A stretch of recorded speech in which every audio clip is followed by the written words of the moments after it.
I had never been a fan of the quiet, but that night it was all there was. A quiet so deep you could feel it pressing against your chest, your head, as if the world itself was holding its breath. I had always been one to crave noise, the hum of life around me, but that night in the middle of nowhere, even the wind seemed to stay still. It was just supposed to be a routine check, the kind of thing a person does when they're looking to clear their head, when they need to get away from the clutter of life. I wasn't expecting anything unusual. That was my mistake. Nothing ever happens when you expect it least, right? The truck's engine rumbled beneath me as I drove down that old gravel road. I knew it well, or so I thought. I'd been through these woods plenty of times before. The endless stretches of pine trees lining the sides of the road, the occasional clearing where the grass grew wild and untamed, the distant mountain ridges that barely peeked out through the fog. This place was secluded, sure, but that was why I liked it. It offered a sense of peace, like I was in a world that didn't need anything from me. I passed the old trail marker, a rusted sign that had seen better days. The paint was chipped, the edges bent from years of weather, but it still stood firm, guiding those brave or foolish enough to venture into the wilderness. I turned the wheel slightly, the tires crunching over the gravel as I followed the narrow path deeper into the trees. The air had that damp, earthy smell to it, a mix of wet soil and decaying leaves. There was a slight mist creeping over the ground, the fog clinging to the trees like ghosts, though I wouldn't have called them that, just nature doing its thing. I rolled the window down slightly, letting the cool air brush against my face. The sky was overcast, dark clouds hanging heavy above, and I couldn't help but feel like the weather was mirroring my mood. There was a heaviness in the air, something I couldn't quite put my finger on. I'd been driving for about 20 minutes when I saw it. A cabin, tucked away at the edge of a small clearing. It was old, built long before I was born, the kind of structure that had weathered the years but didn't seem to be getting any stronger for it. The wood was weather-beaten, a deep brownish gray, and the roof looked like it had been patched up more times than I could count.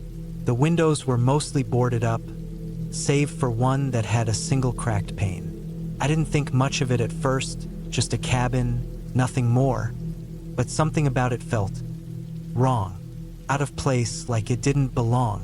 I slowed down as I approached, my foot easing off the gas pedal. The truck rolled to a stop just outside the clearing, the engine ticking in the cold air. I stared at the cabin for a long moment, an unsettling feeling crawling up my spine. It was quiet, too quiet. I told myself it was nothing, the kind of feeling you get when you've been on your own for too long, when the isolation starts to play tricks on your mind. But something in the pit of my stomach told me to stay alert. So I did what anyone else would do in a moment of doubt. I stayed in the truck and checked my phone. No signal, of course. I wasn't surprised, but it didn't help the unease gnawing at me. I sat there for a while, the engine running, the cabin still in my peripheral vision. The wind picked up then, rustling the trees, but still, everything remained eerily silent. It was almost as if the world had stopped moving, just waiting for something. I considered leaving, turning around and heading back to the safety of familiar roads. But curiosity got the best of me. I didn't need to go inside the cabin. I told myself I just needed to take a look, see if anyone was around. I shut off the engine, grabbed the flashlight from the glove compartment, and stepped out of the truck. The gravel crunched under my boots as I made my way to the cabin. The air was cold now, a chill that seeped into my skin as I walked, the kind of cold that made you feel like it was more than just the temperature, like it was coming from somewhere deep within the earth. I tried not to think about it. The cabin was closer now, and I could see more details. The door was cracked slightly open, the hinges rusted, but still functioning. No sign of anyone inside, but the door being ajar unsettled me. I approached slowly, my boots heavy on the ground, the beam of the flashlight casting long, shifting shadows. As I reached the porch, I noticed something on the steps. It was a small pile of leaves, but they were disturbed, like something had recently been sitting there. Maybe an animal? A bird? It didn't seem important, but the longer I stared at it, the more it bothered me. I couldn't explain why. I knocked on the door, just a light tap, but there was no response. I didn't expect one, really, but I waited for a moment, as if I were hoping someone would appear, maybe just to explain the strange feeling hanging in the air. When nothing happened, I pushed the door open a little more, careful not to disturb the fragile hinges. The interior was dark, dust floating in the beams of the flashlight. I stepped inside. The air was thick with the smell of mildew and old wood, the kind of smell you get when something's been left to rot in the dark for too long. The floor creaked underfoot as I moved deeper into the room, my flashlight sweeping over old furniture. An armchair, a small wooden table, a rusted potbelly stove. It looked abandoned, though it had that unsettlingly lived-in feel, like someone had just stepped out, leaving everything in its place. I took another step and froze. The hairs on the back of my neck stood up. It was the smallest sound, barely perceptible, but I could have sworn I heard something. A scraping noise, almost like fingernails on wood, came from the far corner of the room. I waited. My heart beat faster now, my breath shallow. There was something else in here with me. I wasn't alone. I turned the flashlight in that direction, but all I saw was the dark corner of the room. Empty. Nothing. But the sound had been real. I wasn't imagining it. I stayed where I was for a long time, listening. The silence pressed in from all sides, thick and heavy. I glanced around, unsure of what to do next. There was no way to know if anyone else was in the cabin. There wasn't even a sign of anyone having been there recently. I moved to the far wall, my eyes scanning every shadow, every dark space in the room. And then I saw it. A small door, tucked in the corner behind the stove. It was half hidden, the handle worn smooth from years of use. It was a cellar, I realized, and for some reason, the thought of it made my stomach twist. I knew I should leave. I had no business being here, but that damn curiosity, the thing I had no control over, it drove me forward. I couldn't stop myself. I approached the door slowly, reaching for the handle. My fingers wrapped around the cold metal, and with a deep breath, I turned it. The door creaked open, the hinges protesting against the weight of time. What I saw next made everything in me freeze. The cellar was not empty. There, in the far corner, hunched over and shivering, was a man. His face was gaunt, his skin pale, eyes wide and wild with terror. He was dirty, ragged, his clothes torn and stained. And the worst part? He was staring directly at me. His eyes filled with a kind of primal fear that I couldn't quite place. I stepped back, my breath catching in my throat. He didn't move, didn't make a sound. It was as if we were both frozen in place, unsure of what the other would do. Then, in the space of a second, I turned and ran. I didn't look back. I didn't care to. I bolted from the cabin, heart pounding in my chest, my footsteps pounding in my ears. I didn't stop running until I reached the truck. And when I looked back at the cabin one last time, I saw something. A figure, standing just inside the doorway, watching me. Not the man from the cellar. Something else. Something darker. I didn't stop driving until I was back on the main road. The gravel under my tires a comforting sound as I sped away. I never went back. Never even told anyone what I saw that day. But every time I pass that stretch of road, I can't help but glance toward that clearing, wondering if that cabin is still there, still waiting, still hiding its secrets in the shadows.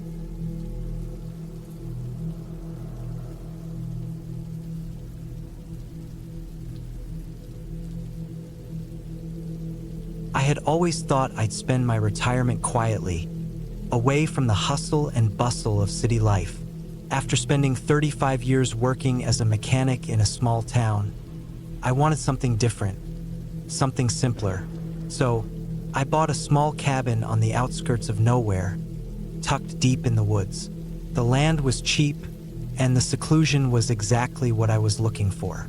No neighbors for miles, no busy roads, just trees, dirt paths, and the occasional rustle of wildlife.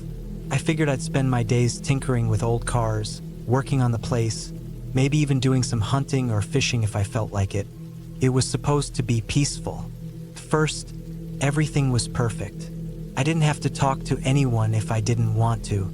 I woke up to the sound of birds and the wind rustling the trees. The smell of pine was thick in the air. The nights were quiet, with only the occasional howl of a distant coyote. It was what I had imagined when I bought the place. Just me, nature, and a world that didn't seem to care much about anything. But after a few months, things started to feel different. I couldn't quite put my finger on it at first. It was subtle, a strange feeling that something was off. Maybe it was the silence at night, or the way the wind seemed to pick up at the oddest hours. Maybe it was just my mind playing tricks on me after years of living in a town with constant noise and activity. But every now and then, as I sat on the porch in the evening, sipping coffee and staring out into the woods, I'd catch a glimpse of movement at the edge of my vision. Something far off, just beyond the trees. When I turned my head, it was always gone. It wasn't the animals. I'd gotten used to them, deer, raccoons, squirrels, even the occasional fox. But this wasn't the same. It was something else, something human. I brushed it off, told myself I was being paranoid. After all, I had spent most of my life working in a small town where everyone knew everyone. It was hard to shake off that sense of community, even if I had moved to the middle of nowhere. It was probably just the weird way the trees moved, or maybe the wind playing tricks on me. That was until I started finding things out of place. It was a Tuesday afternoon, just like any other. I had been working on an old truck I had found in town. A real piece of junk, but I loved bringing things back to life. The sun was dipping low in the sky when I went to grab my tools from the shed out back. I'd left them inside, but when I opened the door, something felt wrong. My heart started racing. The shed was locked. I always kept it locked, but it was wide open now. My tools were scattered all over the floor, some of them tossed aside, others missing entirely. A wrench I had just used was nowhere to be found, and I could have sworn I left it on the workbench. I took a deep breath and stepped inside, checking every corner. Nothing seemed out of the ordinary, other than the mess. I thought maybe it was just the wind, maybe a raccoon or some other animal had gotten in. I cleaned up and locked the door again, but the uneasy feeling lingered. That night, as I sat by the fire inside my cabin, I couldn't shake the thought that someone had been in my shed. I kept looking out the window, into the woods, as if expecting to see someone standing just beyond the trees, watching me. But there was nothing. The next morning, I found footprints outside the shed. Not animal tracks, but human-sized. They led up to the shed, then disappeared into the woods. The hairs on the back of my neck stood up. I didn't recognize them. They weren't my boots, and they didn't belong to anyone in the nearby town. There was no one who lived close enough to be making the trek through the woods. I was alone. I tried to dismiss it as nothing. Maybe someone had passed through the area. Maybe it was just a hunter or a lost traveler. But deep down, I knew that wasn't the case. There was something off about those prints, something about the way they disappeared without a trace. The next few days passed without incident, but the unease never left. Every time I left the cabin, I found myself looking over my shoulder, as if expecting someone to be following me. I started locking the doors at night, even though it felt ridiculous. It's just me out here. There's nobody for miles. Then one night, it happened again. I woke up to the sound of something scratching at the door. Soft at first, then louder, like something trying to claw its way in. My heart raced as I lay perfectly still, listening. The scratching stopped, then started again, this time at the window. I couldn't see anything outside, but I knew something was there. It wasn't an animal. Animals don't scratch windows in the middle of the night. I grabbed the flashlight from the nightstand and crept to the window, shining it out into the dark. The beam of light cut through the darkness, and for a split second, I thought I saw a figure moving just beyond the trees. It was tall, thin, and seemed to blend into the shadows, but it wasn't an animal. I couldn't see any details, but I could feel its presence. The flashlight flickered. I thought my heart might stop. I quickly pulled away from the window and grabbed the rifle I kept by the door, my hands shaking as I loaded it. I knew I had to stay calm, but it was hard. I stayed up the rest of the night, my back pressed against the wall, the rifle in my hands. Every creak of the cabin felt like it was louder than it should be. Every gust of wind felt like someone was out there, just waiting. The next day, I didn't find any signs of anyone being around. No footprints, no broken branches, nothing. It was as if whoever or whatever had been out there the night before had vanished. But I couldn't shake the feeling. Something was out there, watching. Days turned into weeks, and I kept telling myself it was all in my head. But every little noise, every slight movement in the trees, every time I thought I saw something on the edge of my vision, it all added up. It was getting worse. I couldn't ignore it anymore. Someone or something was out there. One morning, I decided to take action. I couldn't keep living like this, not knowing. I had to find out who or what was stalking me. I packed a bag, grabbed my rifle, and headed into the woods. I wasn't sure what I was looking for, but I was determined to find something, anything. I hiked for hours, deeper into the forest than I had ever gone. The trees were thick and the air was damp. It was quiet, too quiet. I didn't hear a single bird, not even the sound of insects buzzing. It was like the whole world had gone still. As I walked, I noticed signs, small things. A snapped twig here, a footprint there. It wasn't much, but it was enough. I was on the right track. Eventually, I came to a clearing. It was the strangest thing. There was a small, abandoned shack in the center.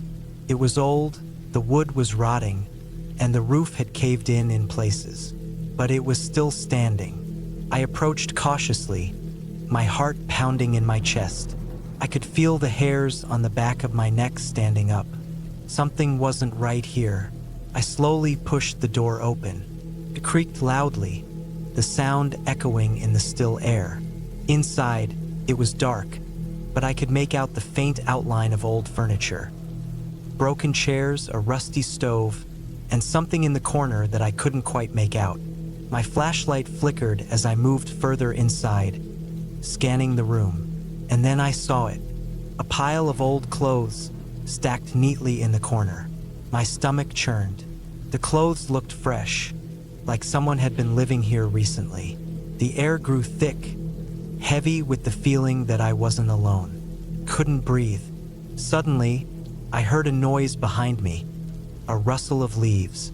I whipped around, rifle raised, but there was nothing. Nothing but the trees and the silence. I backed out of the shack, my legs shaking. Something was wrong. The hairs on the back of my neck prickled as I turned and hurried back the way I came. I didn't know who or what was out there, but I knew one thing. It wasn't just some random person passing through. This was deliberate. Someone was watching me, tracking me, and they had been for a long time.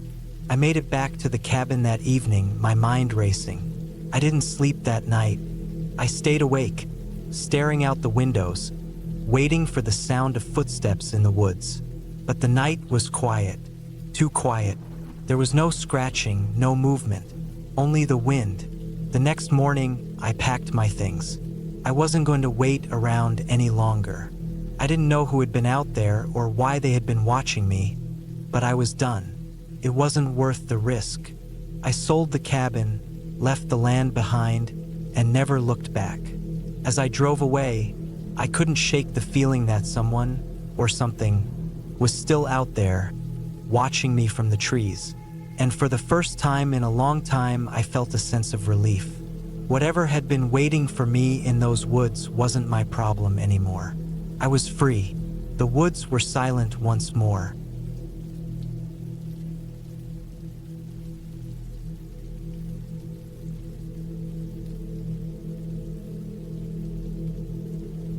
It was a clear, crisp evening in late autumn, and I had just finished another long day at work. I wasn't expecting anything out of the ordinary when I left the office. The air had a slight chill to it, and the leaves were beginning to turn their vibrant reds and yellows.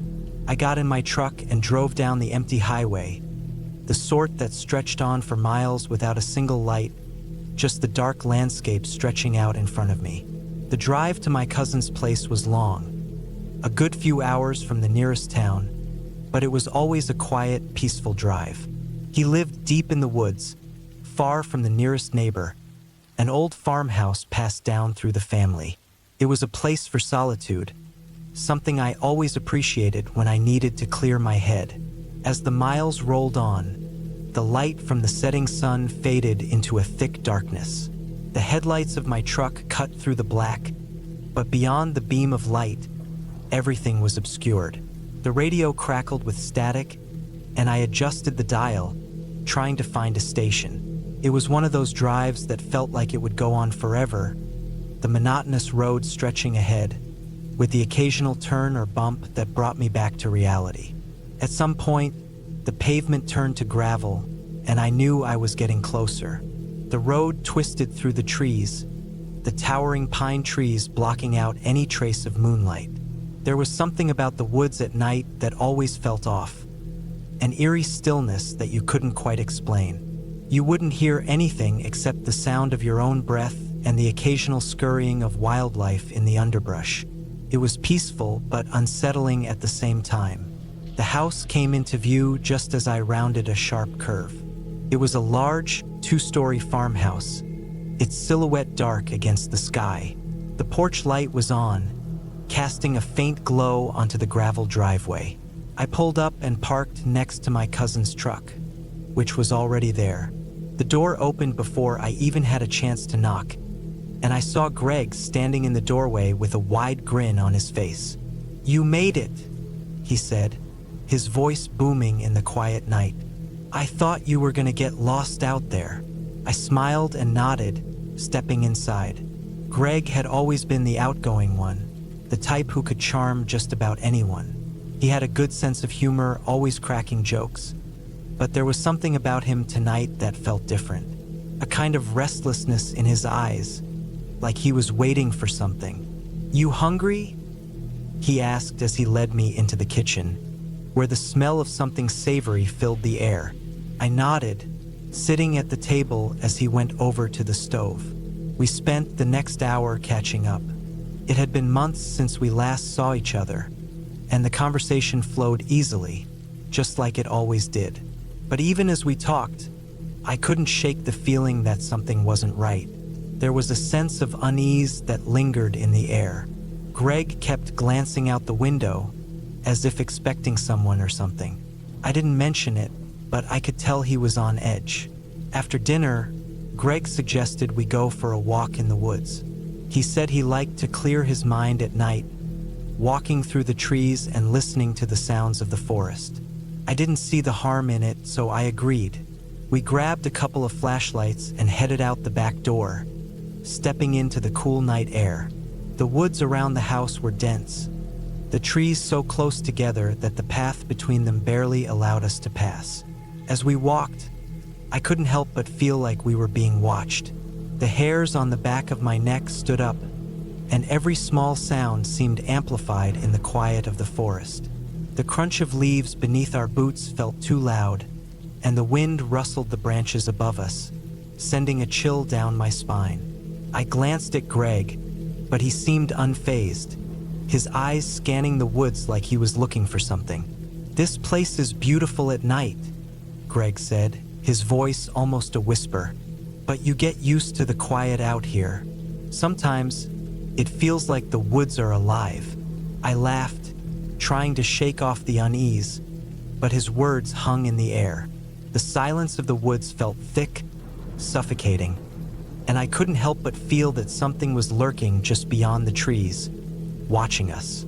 We continued walking, the beam of our flashlights cutting through the darkness. We didn't speak much after that. The further we went, the more the air seemed to thicken, pressing in on me. It felt like the woods were closing in around us, trapping us in some way I couldn't explain. At some point, Greg stopped and held up his hand, signaling for me to be quiet. I froze, my breath catching in my throat. I didn't hear anything, but I could feel it. An unnatural stillness, like the forest itself was holding its breath. I looked at Greg, but he was staring into the distance, his face pale. "We're not alone," he said softly. I felt my heart skip a beat. My mind raced, trying to make sense of what he was saying. "What do you mean?" He didn't answer, just motioned for me to follow. He moved quickly, his footsteps light as he weaved through the trees, and I struggled to keep up. I wanted to call out, to ask what was going on, but I couldn't find the words. The further we went, the more oppressive the air became, like we were being pulled deeper into the forest. Then I heard it, a faint crack of a branch snapping, followed by another. Something or someone was moving through the trees behind us. Greg stopped again, his flashlight flickering. He turned to me, his face grim. "Don't look back," he whispered, but I couldn't help myself. My body reacted before I could stop it. I turned my head, just a little, and in the distance, between the trees, I saw something. Someone. A figure just standing there, motionless, watching us. My heart hammered in my chest, and I turned back to Greg, but he was already moving again, faster this time. I followed, my breath coming in shallow gasps, my mind racing with panic. We ran through the forest, the sounds of footsteps behind us growing louder. It was as if whatever was following us was gaining on us. We stumbled back toward the house, the trees thinning out as we approached the clearing. I thought we were almost there, that we were safe, but then I heard a voice. It was faint at first, like it was coming from far away, but it was unmistakable. "Greg." It was my name, but it wasn't Greg's voice. It was a low, gravelly voice, echoing in the stillness of the night. I looked around frantically, my pulse racing. "Greg, what is that?" Greg's face had gone white, his mouth pressed into a tight line. "Don't answer it," he said, his voice trembling. "Keep moving." We reached the house, and Greg slammed the door shut behind us, locking it quickly. We stood there, breathing heavily, trying to collect ourselves. The sound of the forest was muffled now, but there was still an eerie stillness outside, like everything had gone quiet. We didn't sleep that night. The silence outside the house was deafening, and every now and then, I thought I heard something tapping on the windows, just out of sight. By morning, the sun had risen, but the fear from the night before hadn't left. I was ready to leave, to get as far away from that place as possible. Greg, however, wouldn't talk about it. He just acted like nothing had happened, as if the events of the previous night were nothing more than a bad dream. I left the house that morning, driving away without looking back. I still don't know what happened that night, but I've never been back to that house. The woods, the quiet, the feeling of being watched, those things linger in my mind. I don't know who or what was following us, but I'm sure of one thing: it wasn't human.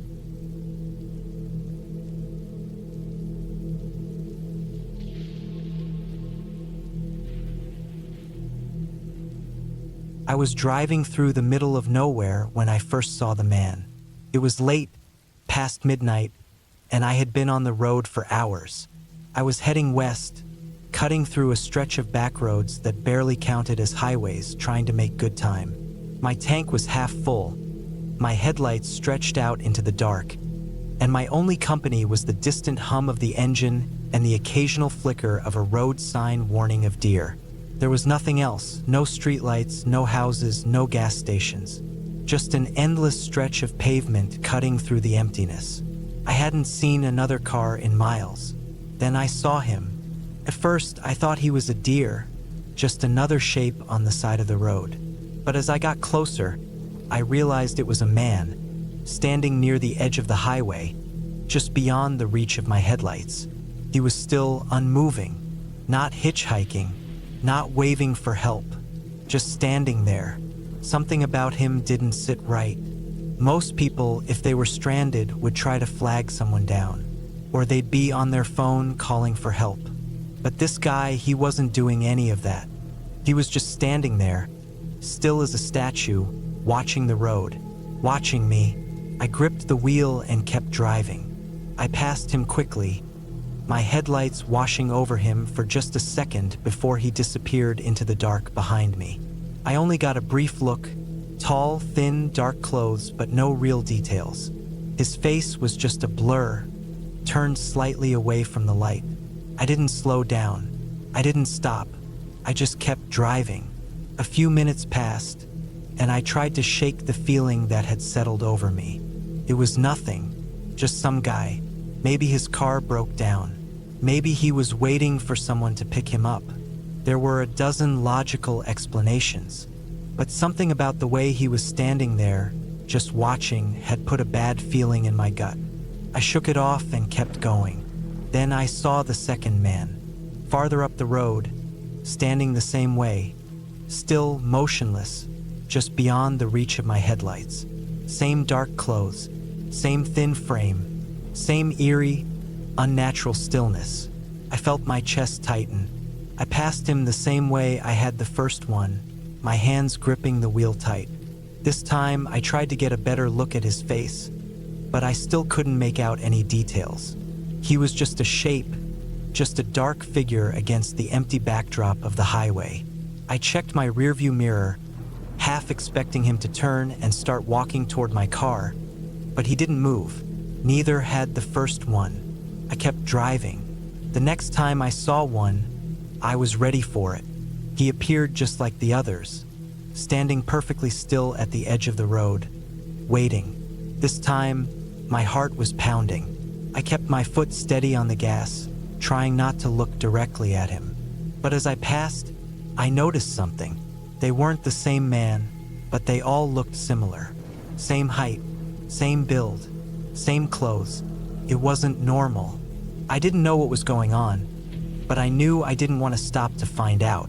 I kept going, trying to put as much distance between me and them as I could. The road stretched out ahead, endless and dark, and I just focused on the horizon, on the distant thought of a gas station, a town, anything. Then my headlights caught something in the road. I slammed on the brakes. A car was stopped in the middle of the highway, its hazard lights flashing dimly. The front end was smashed in, the windshield shattered. The driver's door was open. It looked like a wreck. I slowed down, my heartbeat pounding in my ears. Something was wrong. No skid marks. No debris. The wreck looked staged. Then I saw the figure standing next to the car. Not on the side of the road this time. Not standing still. This one was closer, moving. I didn't wait. I slammed my foot on the gas, swerving around the car. The tires skidded against the pavement as I tore past it, my heart hammering in my chest. I didn't look back. I didn't stop. I kept going. The road twisted and turned through the dark, the trees closing in on either side. I checked my mirror again. Nothing. No figures. No flashing lights. Just empty road stretching behind me. I kept driving, my fingers clenched tight around the wheel, waiting for the next one, waiting for something worse. But I didn't see any more figures, not for a long time. Eventually, a gas station appeared on the horizon, a lone building sitting in the dark like an island in an empty sea. The lights were harsh and fluorescent, flickering slightly. I pulled in and sat in my car for a moment, my breath finally catching up with me. I wasn't sure what I had just driven through. I wasn't sure I wanted to know. I got out, stretched my legs, and filled my tank. The clerk inside barely looked up as I paid. I didn't mention what I had seen. What would I even say? As I got back in my car, I glanced at the road behind me. It was empty. The figures were gone. But that didn't mean they weren't still out there.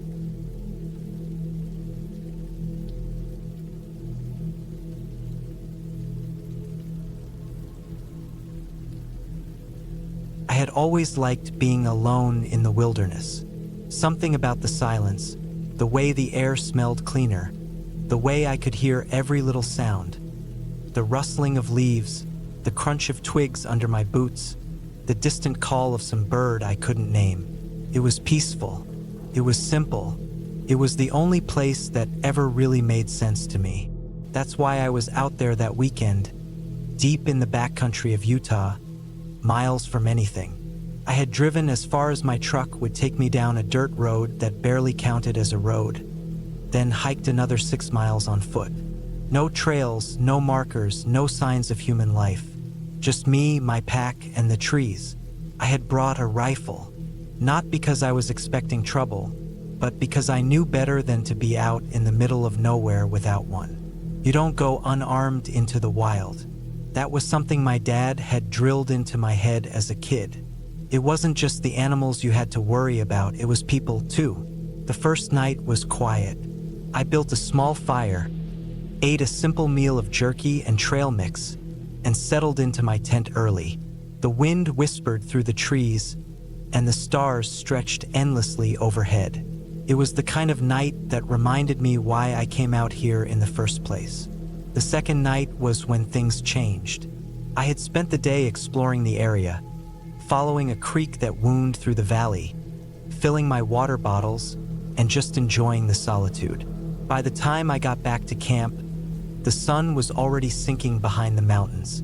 I set up a small fire again, ate, and got ready to turn in for the night.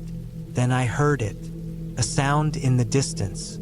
At first, I thought it was just an animal, maybe a coyote or a deer moving through the brush.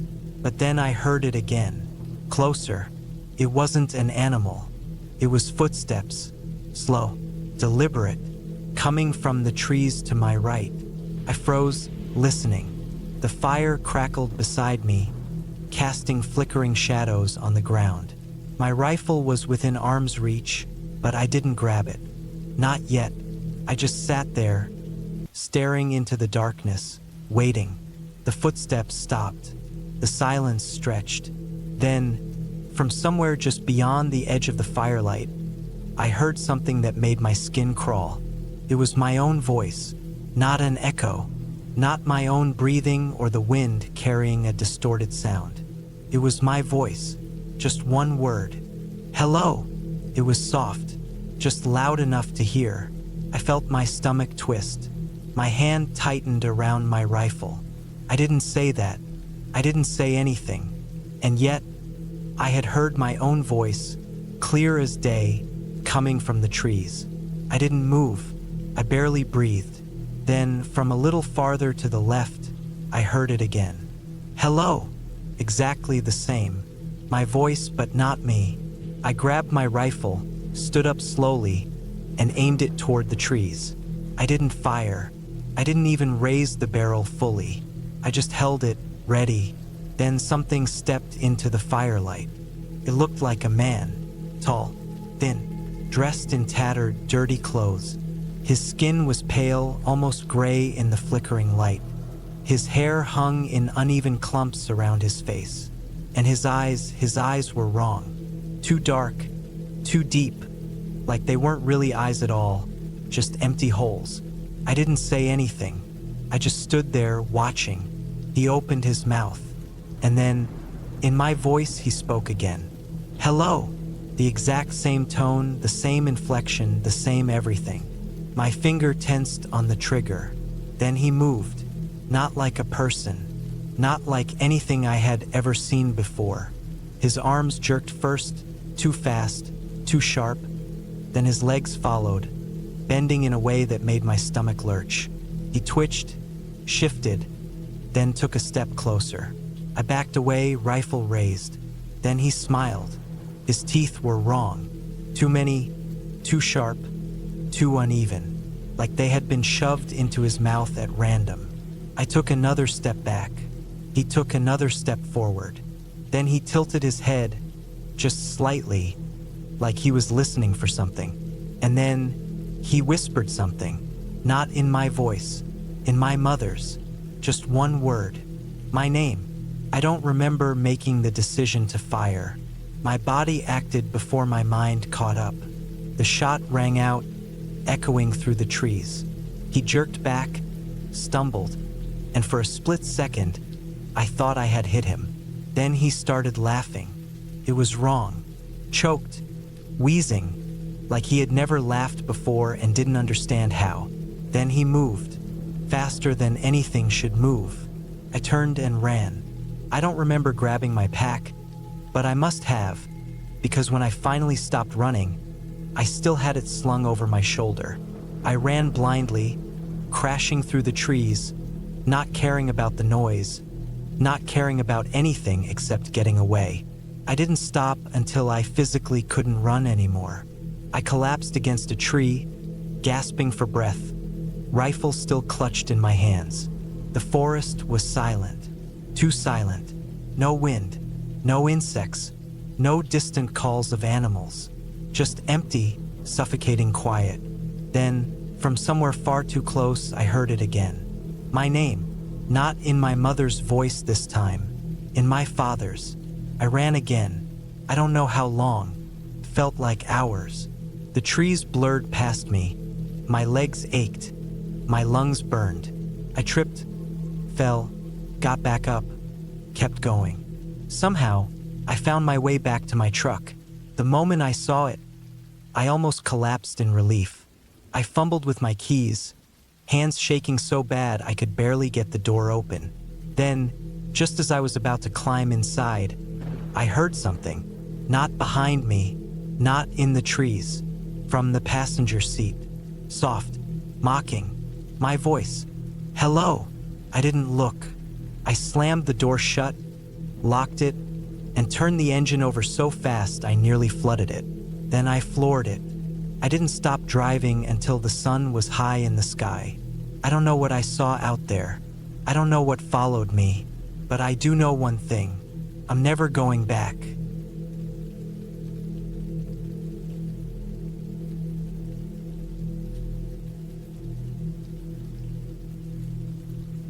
It was late October when I took the job. The kind of cold that bites at your fingertips had started to creep in, but the ground hadn't frozen yet. The leaves had turned, but most of them were still on the trees, dry and curled, shaking in the wind. The job itself wasn't much, just a routine delivery for a small company I had been working with on and off. They needed a shipment dropped off at a construction site way out in the middle of nowhere. Some new build, a private contract for a wealthy client who wanted their mansion or hunting lodge or whatever it was to be deep in the woods, far from everything. I didn't ask many questions. It was decent money, and I had done similar runs before. I was given a pickup truck with a covered bed, loaded up with boxes of supplies, tools, hardware, stuff that could probably wait a few days, but the client wanted it there now. I checked the fuel, made sure I had everything I needed, and started the drive. The first few hours were easy. Highways, then back roads, then rougher, narrower paths that wound through thick forest. By the time I passed the last real sign of civilization, a gas station that looked abandoned even though it wasn't, I had nothing ahead but miles of dirt and gravel roads. The site was at least 2 more hours ahead, and the sun was already low. The GPS had lost service miles back, and I was working off printed directions given to me by the company. I followed them carefully, checking each turn, counting miles in my head. Somewhere along the way, I realized I hadn't seen another car in over an hour. No headlights behind me, no signs of people. Just trees, endless trees, pressing in on both sides of the road. It got darker fast. The road narrowed even more, twisting and rough. I slowed down, watching carefully for the turn I needed. The truck's headlights cut through the trees, but beyond them, everything was black. Then I saw the split in the road. The left side continued straight, but the right, the path I was supposed to take, looked less traveled. Less like a road and more like a trail cut through the woods. My instructions said this was the way, so I turned. Immediately, the surface changed. Gravel turned to packed dirt, and the truck rocked with the uneven ground. I eased my foot off the gas, letting it roll forward, keeping an eye on the deep grooves carved by past vehicles. The further I went, the worse it got. The trees crowded closer, and the ground was littered with fallen branches, making it a slow, careful drive. I kept glancing at the directions, counting the miles. Then I saw the first sign that something wasn't right. It was small, just a piece of clothing caught on a low-hanging branch. A torn bit of fabric, dirty, fluttering slightly in the wind. Could have been trash, could have been nothing, but it stood out in a place like this. I kept driving. A few minutes later, I saw something else. Tire tracks, deep and uneven, veering off the path. They didn't go far before stopping suddenly, like someone had braked hard or swerved. I glanced around, but there was nothing else. No wreckage, no abandoned car.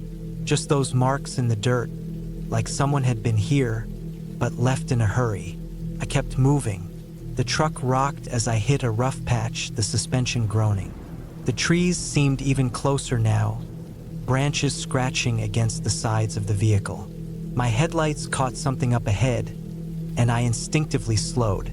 It was a vehicle, an old, rusted-out pickup, abandoned at an angle just off the road, half buried in fallen leaves. The hood was open, the engine exposed to the elements. The windshield was cracked, a thick layer of dust and dirt covering it. It had been there a while. I drove past slowly, keeping my eyes on it. No signs of anyone. No movement, just an old truck left to rot. Still, something about it made my skin crawl. I pressed on. The road curved sharply, then dipped, the ground uneven. The truck bounced hard, the cargo in the back shifting with a dull thud. I kept my hands tight on the wheel. Then I saw it. In my headlights, just ahead, a figure stood in the middle of the road. A man. He was still, facing me directly, his arms hanging loose at his sides. His clothes were dark, worn, blending into the night. I hit the brakes hard. The truck skidded slightly before stopping, my headlights flooding over him. He didn't move. I waited. A second passed, then another. He was just standing there. I felt my pulse hammering in my chest. I had seen people hitchhiking, sure.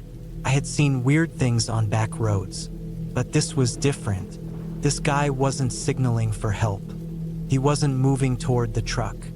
He was just standing there, staring straight ahead. I wasn't sure what to do. My gut told me to reverse, to turn around, to get the hell out of there. But the road was narrow, and trying to back up through all those twists and rough patches would be risky. I honked the horn. Nothing. He didn't react at all. The longer I sat there, the worse it felt. My headlights made it impossible to see past him into the trees. I didn't know if he was alone. I reached for my phone, but of course no signal. Then he moved. Not fast, just a slow, deliberate step forward. Then another. I didn't wait. I threw the truck into reverse, tires spinning in the loose dirt. The vehicle rocked as I backed up fast, the rear tires hitting a deep rut. I glanced forward.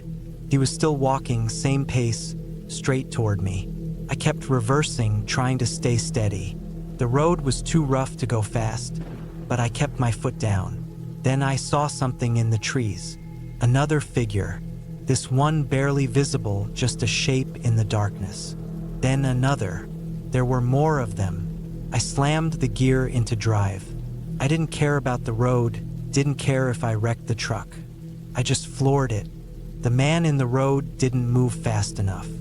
I swerved around him, tires slipping, the truck jolting over the uneven ground. My headlights flashed past the other figures, 3, maybe 4 of them, standing just inside the treeline. Watching, I didn't look back. I pushed the truck as fast as I could, the engine roaring. The road blurred past, the trees whipping by in the dark. I didn't stop, didn't slow down until I reached the main road again, my hands shaking on the wheel. I drove straight back to town. I didn't stop until I was in a lit parking lot, surrounded by people. I never made that delivery. When I told the company, they didn't ask many questions. They just reassigned the job. I don't know who those people were or what they were doing out there, and I don't want to know, but I never took another job that sent me into the woods alone again.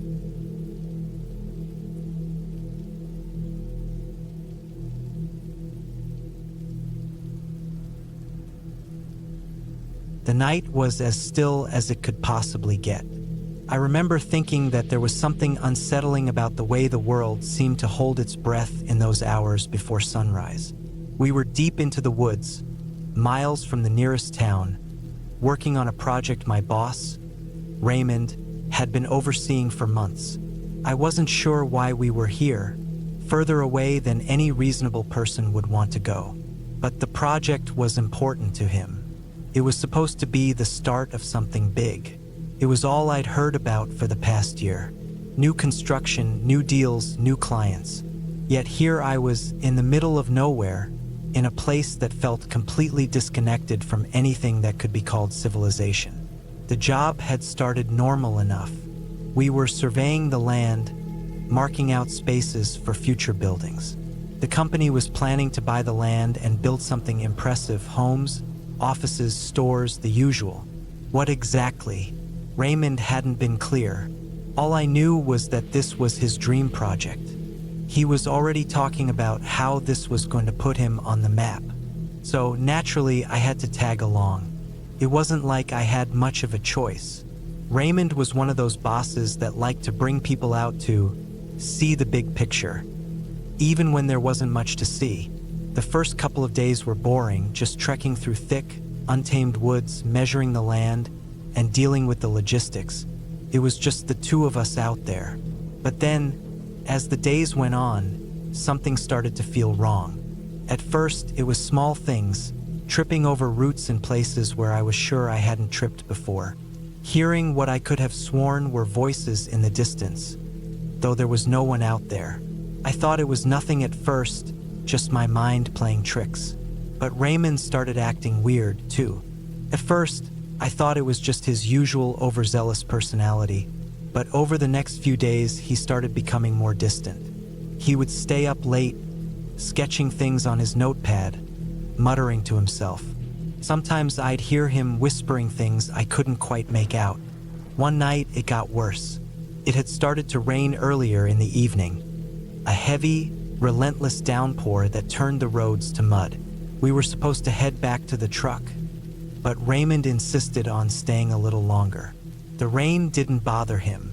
Just a little longer, he said, his voice rough, the way it always sounded when he was excited about something. I need to make sure we get this right. It was getting late, and there was no cell reception. No one would come looking for us, and the thought of the storm pressing in around us was making the atmosphere feel thicker, heavier. It was almost suffocating. I'm heading back to the truck, I said, trying to keep my voice even. I had no problem with a bit of work, but this felt like too much. Raymond didn't seem to notice. He was too busy staring at the sketch in his hand, that vacant look in his eyes. I'll catch up in a bit, he muttered. I shrugged, deciding to leave him to whatever oddity he was fixated on. The rain was starting to come down harder, and by the time I got to the truck, I was soaked.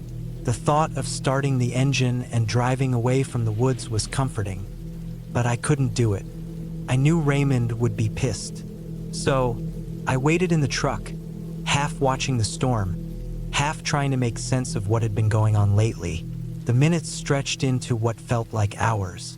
The storm was relentless, and the feeling of isolation in the middle of nowhere was starting to creep in. Suddenly, the headlights cut through the gloom. I thought it was Raymond, but the truck that pulled up wasn't his. I watched in silence as the figure stepped out of the vehicle. It was a man, though the rain blurred his features. At first, I thought it was someone Raymond had sent to help, but there was something about the way he moved, his slow, deliberate steps, as if he was trying not to make a sound. I couldn't explain it, but it put me on edge. I figured it was a local, but why hadn't Raymond mentioned him? I waited, frozen. The man didn't seem to notice me. He walked toward the cabin, a small, dilapidated structure we had taken shelter in during breaks. But something wasn't right. There was no reason for him to go that way. Raymond should have been the one there, not some stranger. I took a deep breath, forcing myself to ignore the cold sweat that was forming on the back of my neck. Maybe I was being paranoid. I decided to go after him to at least ask if he needed help or something. When I reached the cabin, the door was slightly open. The man had disappeared inside. I didn't hear anything at first, but the silence felt wrong. Too heavy. The rain pounded against the roof, and I was just about to push the door open when I heard something. A cough. A quiet, almost imperceptible sound.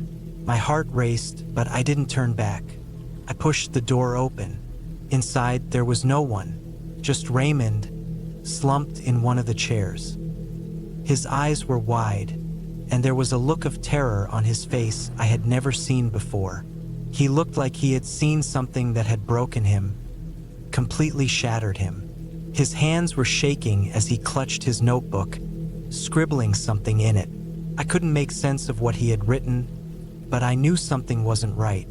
The man I had seen outside, the stranger, was gone. I didn't know where, but I didn't care to find out. Raymond's expression was enough to make me freeze where I stood. I hadn't seen him like this, ever. He looked at me like he didn't recognize me. "Get out," he muttered, his voice barely a whisper. It was a command, but there was no power behind it. Just panic. "You don't understand. You can't stay here." The next few hours felt like a blur. Raymond didn't want to leave.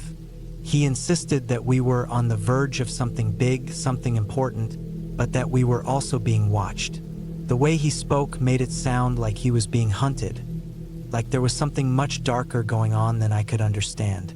I knew we needed to leave to get back to civilization, but Raymond wouldn't budge. He was terrified, and that fear was starting to grip me, too.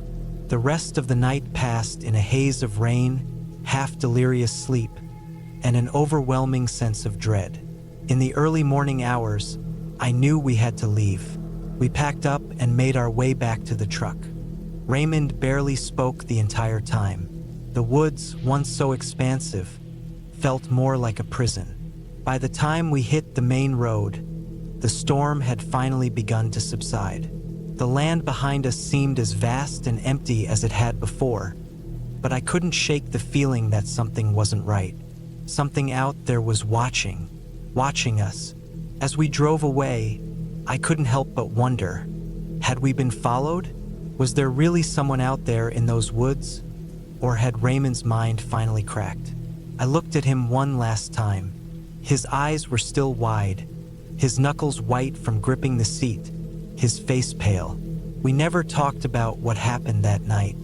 When we got back, he was distant, buried in work, as if nothing had ever happened. But I knew we had been close to something terrible. And I knew one thing for sure, I'd never set foot on that land again.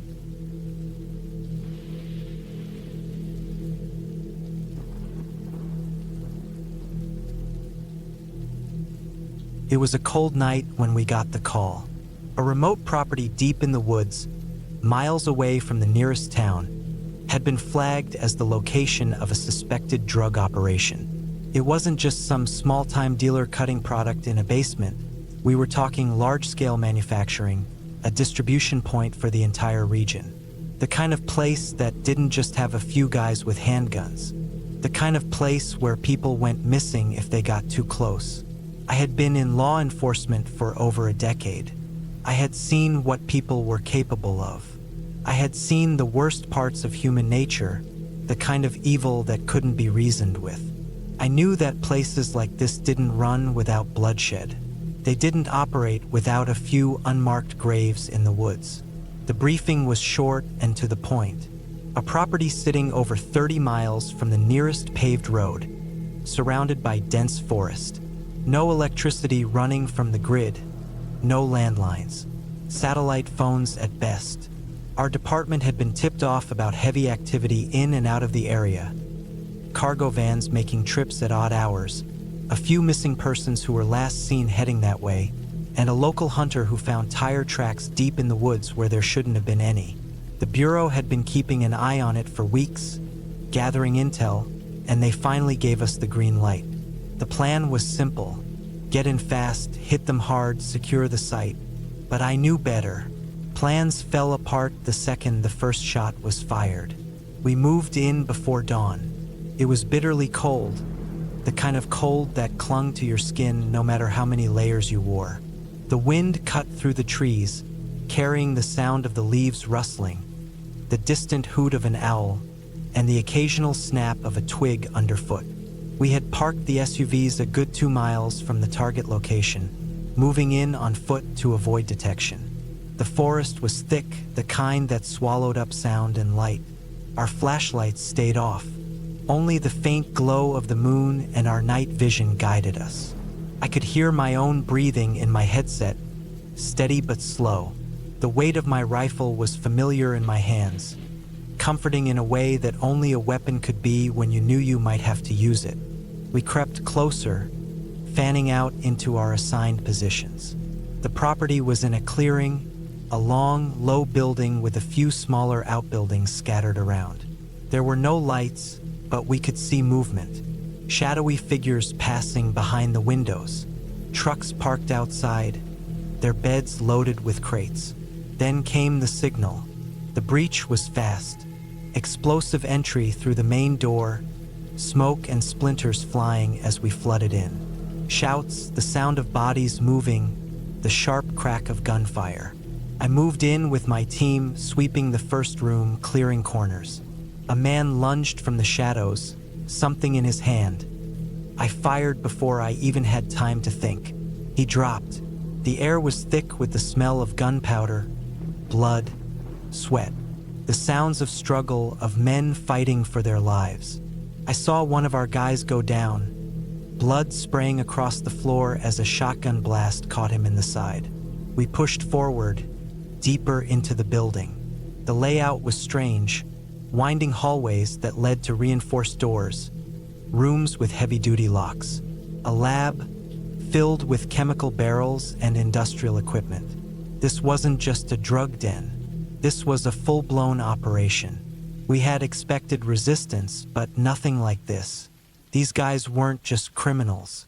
They were trained. They moved with precision, coordinating their attacks. Someone had tipped them off. I took cover as a spray of bullets tore through the doorway, with splintered debris flying. My hands were steady as I returned fire, my shots finding their marks. Another body hit the ground. The radio was a mess of voices, orders being shouted, calls for medics. We were losing too many men. I pushed forward, breaking off from my team to clear a side room. The second I stepped inside, I knew something was wrong. It was small, barely furnished.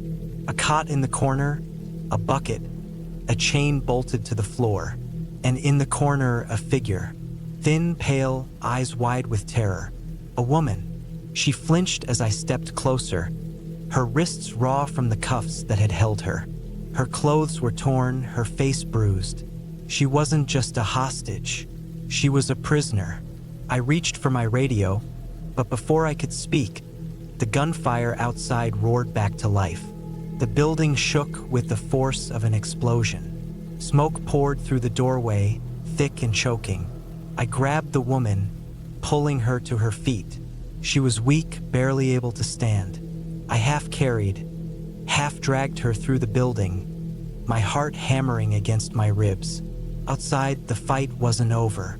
The remaining gunmen were making a run for it, retreating into the woods. A few of them were cut down before they made it to the tree line, but not all.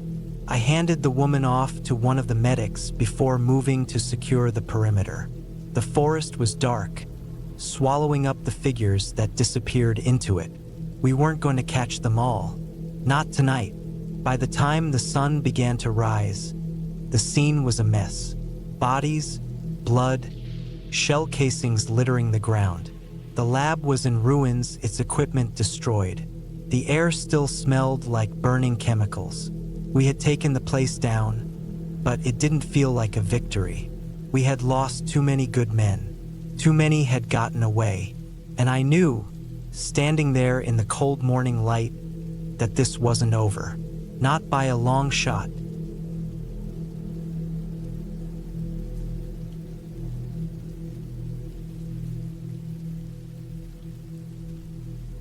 I had been driving for hours.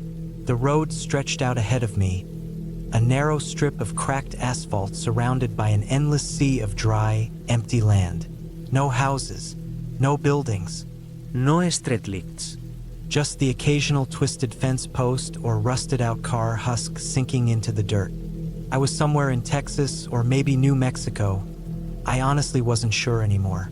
My GPS had given up on me miles ago, and my phone had been out of service for even longer. The last town I'd passed through had been nothing more than a gas station, a diner, and a handful of boarded-up houses. That had been almost an hour ago. I wasn't worried at first. I had plenty of gas, plenty of snacks, and plenty of time. I was supposed to be meeting an old friend in Arizona, and I had taken the back roads to avoid the long, dull stretches of the interstate. It had seemed like a good idea at the time. I wanted the open road, the quiet, the feeling of being completely alone with nothing but my music and my thoughts. Now I was starting to regret it. The sun was getting low, dipping toward the horizon, and the temperature was dropping fast. I was used to the desert heat, but out here, once the sun started going down, it got cold in a way that sank into your bones. My jacket was in the back seat, but I didn't want to pull over to grab it. I just wanted to find a town, a gas station, anything. Then I saw the sign. It was old and sun-bleached, the paint almost completely faded, but I could still make out the word motel in big, blocky letters. There was no arrow, no distance listed, just motel. It was something, at least. A few miles later, I spotted a turnoff. The road leading away from the highway was even worse than the one I'd been driving on. The pavement was cracked, crumbling, overtaken by weeds in some places. My car's tires crunched over loose gravel and broken asphalt as I turned onto it. I had no idea what I was expecting. The place wasn't much. The motel sat on the edge of what looked like an abandoned truck stop. There was a main building, probably an office, and a long row of rooms with their doors facing the parking lot. Only 2 or 3 looked occupied. The neon sign out front flickered weakly, struggling to spell out vacancy. There were no other cars around.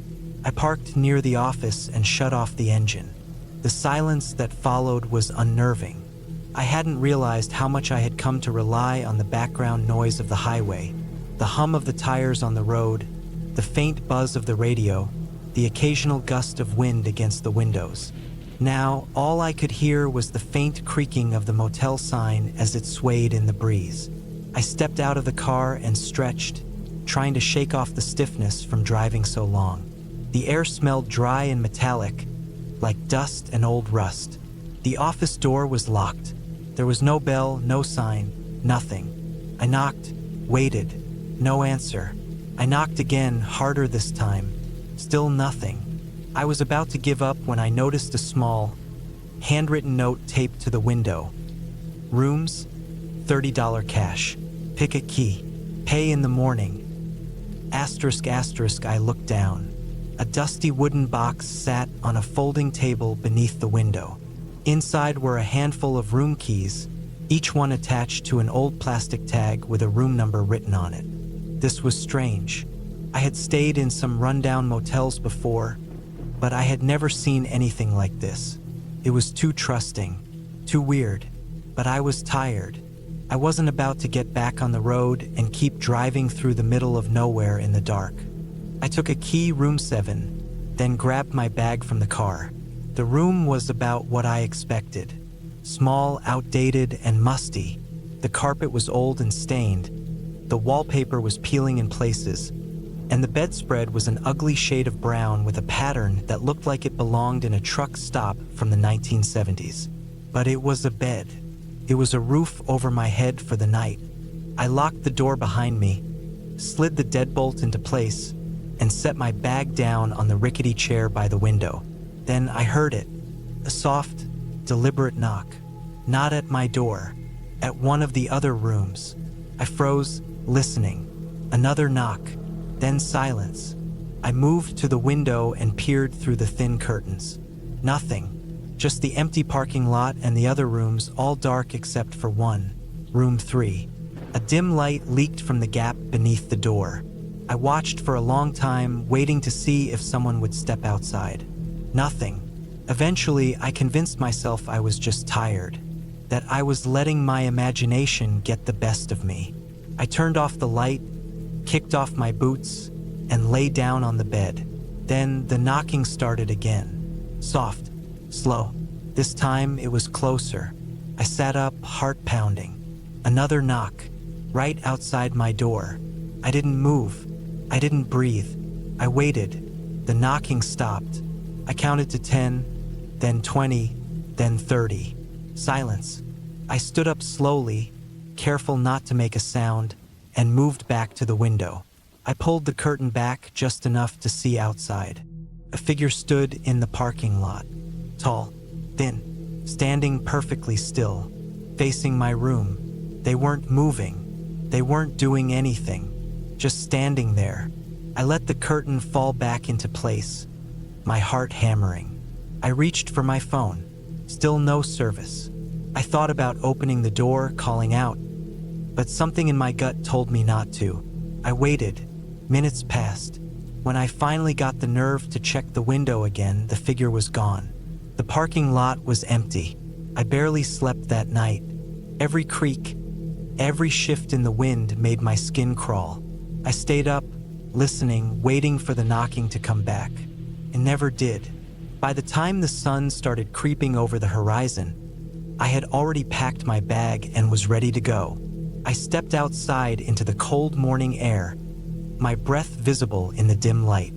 The motel looked the same as it had the night before, empty, lifeless. But something was wrong. The wooden box was gone. No keys. No note, like it had never been there at all. I didn't bother trying to pay. I got in my car, started the engine, and left without looking back. I didn't stop until I reached the next town, almost 2 hours later.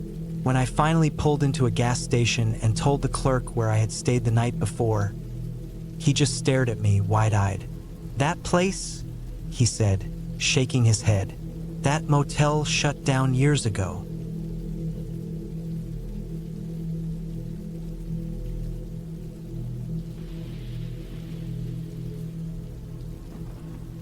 I had been looking forward to this trip for months. I needed a break from everything, from the noise, the constant buzz of city life. All I wanted was peace and solitude, even if it meant being completely alone in the middle of nowhere.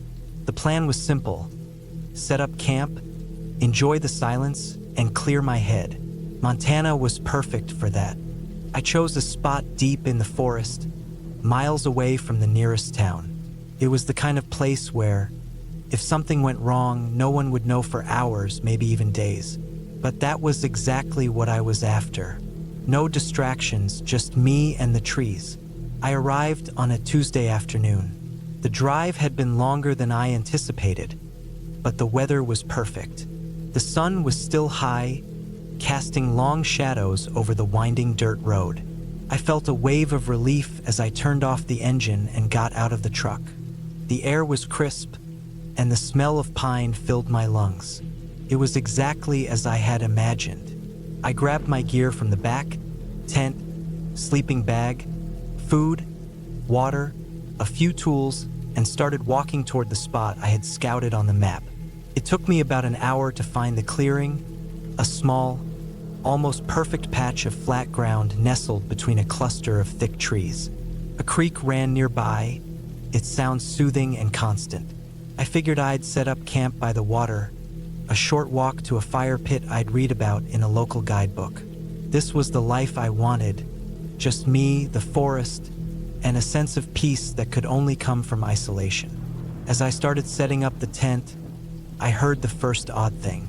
It was subtle, almost imperceptible at first, a low, throaty sound, like something was brushing against the trees in the distance. I stopped and listened, but there was nothing. The air was still, just the occasional rustle of leaves. I shook it off. Animals, I thought, maybe a deer or a bear moving through the underbrush. Nothing to worry about. Still, a little voice in the back of my head told me to be cautious. The sun began to dip lower, casting everything in that warm golden light. The shadows stretched longer, and the forest started to take on a different character. I finished setting up camp just as the first chill of the evening crept in. I gathered some firewood and started a small campfire. The flames crackled and danced, offering a flicker of warmth as the temperature dropped quickly.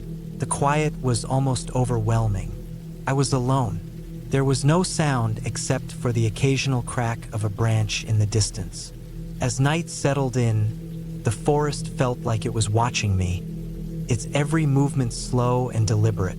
I felt the silence in my bones, deep and all-encompassing. That was the thing about being in the middle of nowhere.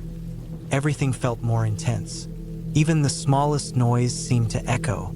I ate my dinner, just some canned beans and dried meat, then sat by the fire, staring into the flames. The sound of the creek was the only thing that seemed normal. But as the night wore on, I started to hear something else. A soft rustling from deeper in the woods. It wasn't the wind. It wasn't the usual night sounds. This was something different, something deliberate. I stood up, scanning the shadows between the trees. Nothing, no movement. Nos chaps. It was the kind of sound that made the hairs on the back of my neck stand up, but I told myself it was just my imagination. A lot of people felt the same way when they were out here. The vastness of it, the feeling that you were just a speck in a world that didn't care about you, it could make anyone's mind play tricks. But the sound came again, louder this time, closer. I grabbed the flashlight I had tucked into my jacket pocket and shone it toward the woods, cutting through the darkness. The beam swept over the trees and underbrush. For a split second, I thought I saw something move, something large moving quickly between the shadows. I froze, staring into the dark. But then, just as quickly, the moment passed. I walked back to the fire and sat down, trying to steady my breathing. It was just an animal. That's all it was. But still, that feeling nagged at me, like I wasn't alone. Like something or someone was out there watching. The night dragged on. I sat there, staring into the fire, trying to ignore the sounds from the woods. Eventually, exhaustion pulled me into my tent, where I zipped up the flap and tried to sleep. But sleep wouldn't come. The sounds outside didn't stop. I could hear footsteps now, slow and deliberate, moving just outside the range of the firelight. It wasn't an animal. It was something else. I knew it. My heart raced in my chest, but I didn't dare move. Couldn't. The fear was too thick. I lay there in the dark, wide awake, listening. The footsteps stopped, and then I heard something else. A voice, faint, low, almost like a whisper. I told myself it was the wind again, but this time it didn't feel like the wind. Felt wrong. I held my breath and waited. The seconds stretched into minutes. My mind played tricks, filling the silence with imagined sounds. But then, something heavy thudded against the side of the tent. I jolted upright, my heart hammering in my chest. My flashlight was on the ground, just out of reach, but I didn't dare move. The thud came again, louder this time, and then a scratch, something scraping across the fabric of the tent. I waited for what felt like forever, but nothing else happened. Whatever it was outside, it was gone. But I knew it was still out there. I could feel it. I grabbed the flashlight and turned it on, shining the beam out through the mesh of the tent. The forest was silent again, the trees still, the air heavy. Nothing, no movement, nothing to explain what had happened.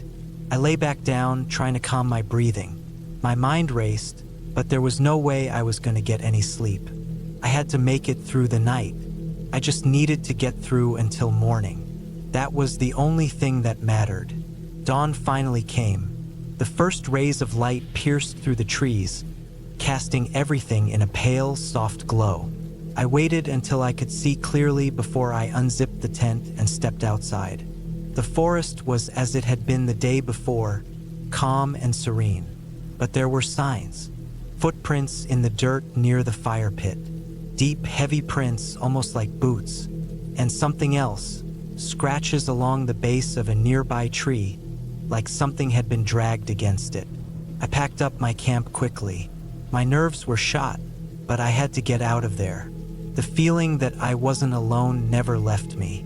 I could almost hear someone walking behind me as I hurried to gather my things, looking over my shoulder every few seconds. But there was nothing but trees and the sound of the creek. I left the forest and drove back toward civilization, but the unease didn't fade. I kept thinking about what had happened, what had almost happened. Whoever or whatever had been out there was still on my mind. But by the time I reached the nearest town, I told myself it had to have been some kind of wild animal or even a hiker passing through. It didn't matter. The forest had been too quiet for too long. Whatever it was, whatever had been watching me was gone. But the feeling stayed with me. Even now, as I drive through the winding roads of Montana, I keep thinking about the quiet footsteps in the dark, the sense that someone was waiting, just out of sight. I never did go back to that spot, but that night in the woods stays with me. And every now and then, when I'm deep in the forest or miles away from the nearest road, I hear that same rustling sound in the trees. And I remember there are things out there, things that watch and wait, but I've learned to be more careful.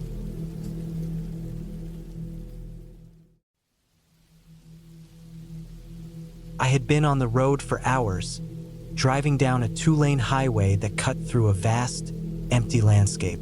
It was the kind of place where you could drive for miles without seeing another car, just an endless stretch of cracked asphalt and dry, yellow fields. The sky had started turning a dull gray as the sun sank lower, and I knew I had to find a place to stop for the night. I wasn't in a rush to get anywhere, just moving. No real destination, just the need to keep going. I had left everything behind a while ago. My old job, my old town, everything that felt like it had been weighing me down. I had some cash, my truck, and a beat-up old tent in the back. That was enough. There were no motels out here, no gas stations, not even any houses. Just the occasional dirt road leading off into the distance, vanishing behind a line of trees or disappearing over a hill.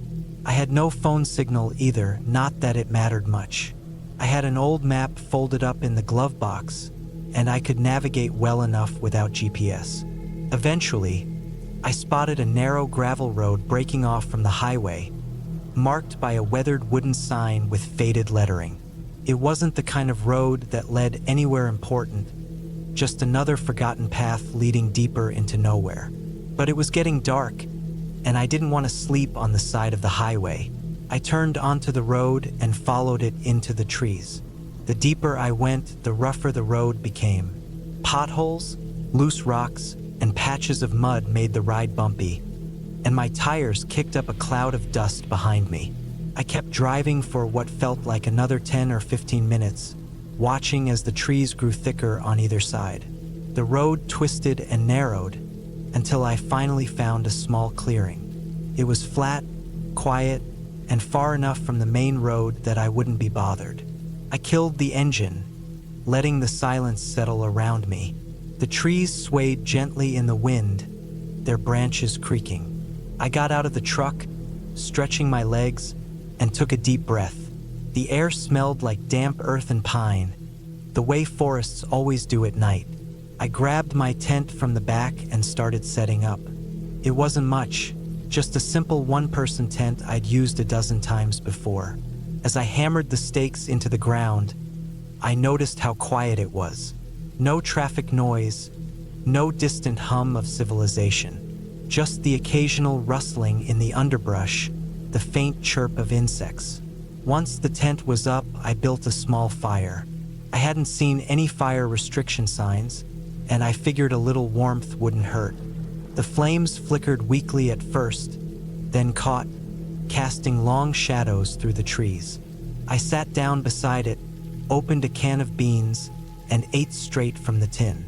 I didn't think about much, just stared into the fire, listening to the occasional snap of a branch in the woods.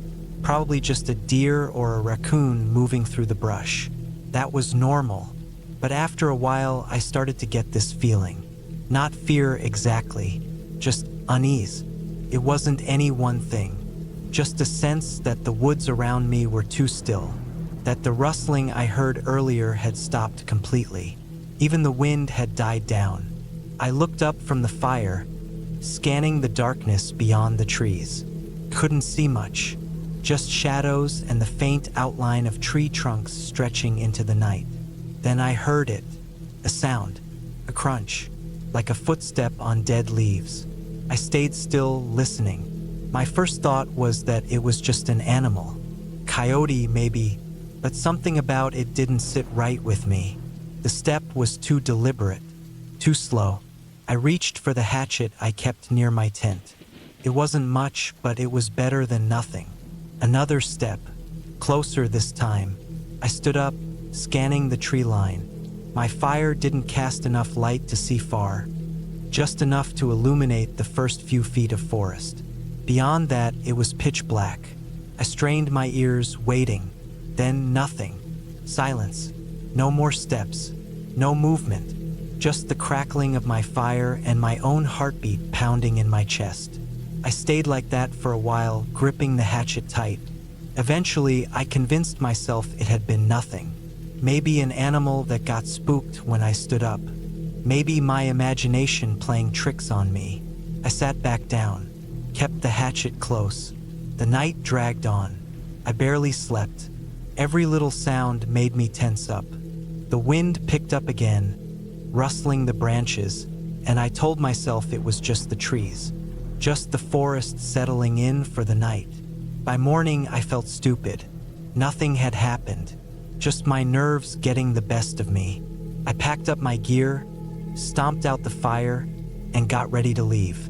But as I walked around to the back of my truck, I saw something that made my stomach drop. Footprints. Not mine. They were spaced out like someone had been walking slowly. Deliberately, they led from the edge of the clearing to a spot near my tent, then stopped. No return tracks. No signs of movement beyond that point. I stared at them for a long time, my brain struggling to make sense of it. Then, without thinking, I turned and looked at the tree line. Nothing, just trees. I didn't waste time after that. I threw my gear into the truck, slammed the door shut, and backed out of the clearing as fast as I could without getting stuck. I didn't look back.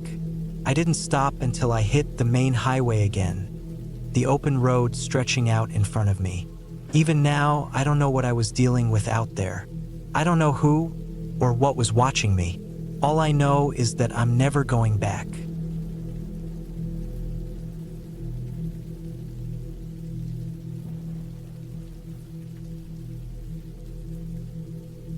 I wasn't even supposed to be on that road. It was an old 2-lane highway cutting through the middle of nowhere, stretching for miles between patches of forest, open fields, and stretches of land that looked like no one had stepped foot on them in years. The kind of place where, if something happened to you, no one would know for a long time. I was driving back home after visiting a friend in a town a few hours away. It was late afternoon when I left, the sky already darkening with heavy clouds. The forecast had warned of storms, but I didn't think much of it. The road was empty, nothing but the occasional truck passing by. I wasn't familiar with the area, but I had my GPS, and as long as I followed it, I figured I'd be fine. Somewhere along the way, I realized I was low on gas. The last town I passed through had a station, but I hadn't thought to stop. I checked my phone, no signal. Great. I kept going, figuring I'd hit another town soon. Then it happened. The engine sputtered. The gas light had been on for a while, but I'd been hoping I could stretch it. I pushed the pedal, but the car gave out completely, rolling to a slow stop on the side of the road. I turned the key. Nothing, just the dead sound of an empty tank. I sat there for a moment, gripping the wheel. Outside, the wind had picked up. The air felt heavy, thick with the coming storm. I looked down the road in both directions. Nothing. No buildings, no signs, just that long stretch of highway disappearing into the trees. I took a deep breath and got out. The silence was unsettling, just the distant rustling of trees. I checked my phone again, still no signal. I popped the trunk and grabbed my backpack. I had some bottled water, a flashlight, and a jacket. I figured my best option was to walk. I hadn't seen a gas station in a while, but if I stayed on the road, I had to reach something eventually. I locked the car and started walking. The road felt different on foot. The cracks in the pavement, the worn-out road lines, the patches of weeds creeping through. It all seemed more obvious now that I was walking. I kept my pace steady, listening for any cars. But there was nothing. Minutes turned into an hour. The storm was coming in fast, the sky turning a deep gray. The wind pushed against me, carrying the scent of rain and something else. Something stale, like damp earth but sharper. Then I saw something ahead. A small, weathered sign on the side of the road, half covered in rust. Gas 2 miles relief flooded through me. 2 miles wasn't ideal, but it was doable. I kept walking faster now. The trees on either side of the road thickened, their branches bending in the wind. The further I went, the more uneasy I felt. It wasn't just the silence, it was something else. I glanced behind me. The road was empty, but I couldn't shake the feeling that I wasn't alone. I picked up my pace. The gas station came into view, a tiny, run-down building with a single pump out front.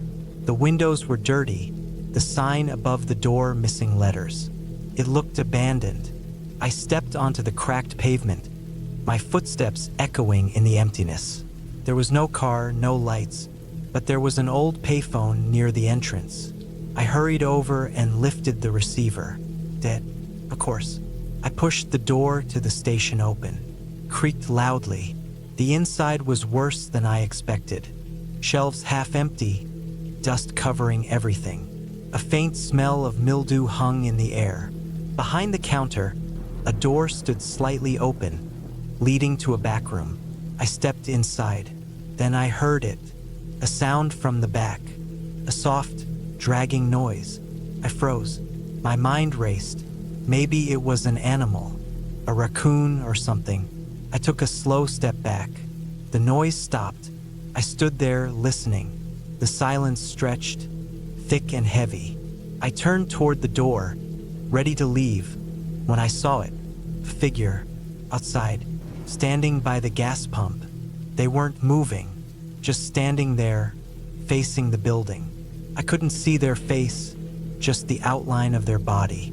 Something about the way they stood, rigid and still, sent ice through my veins. Then slowly they moved, not toward me, just shifting, like they were adjusting their stance. I swallowed hard. My heart pounded. I had to leave. I backed up, careful not to make a sound. When I reached the door, I pushed it open as quietly as I could.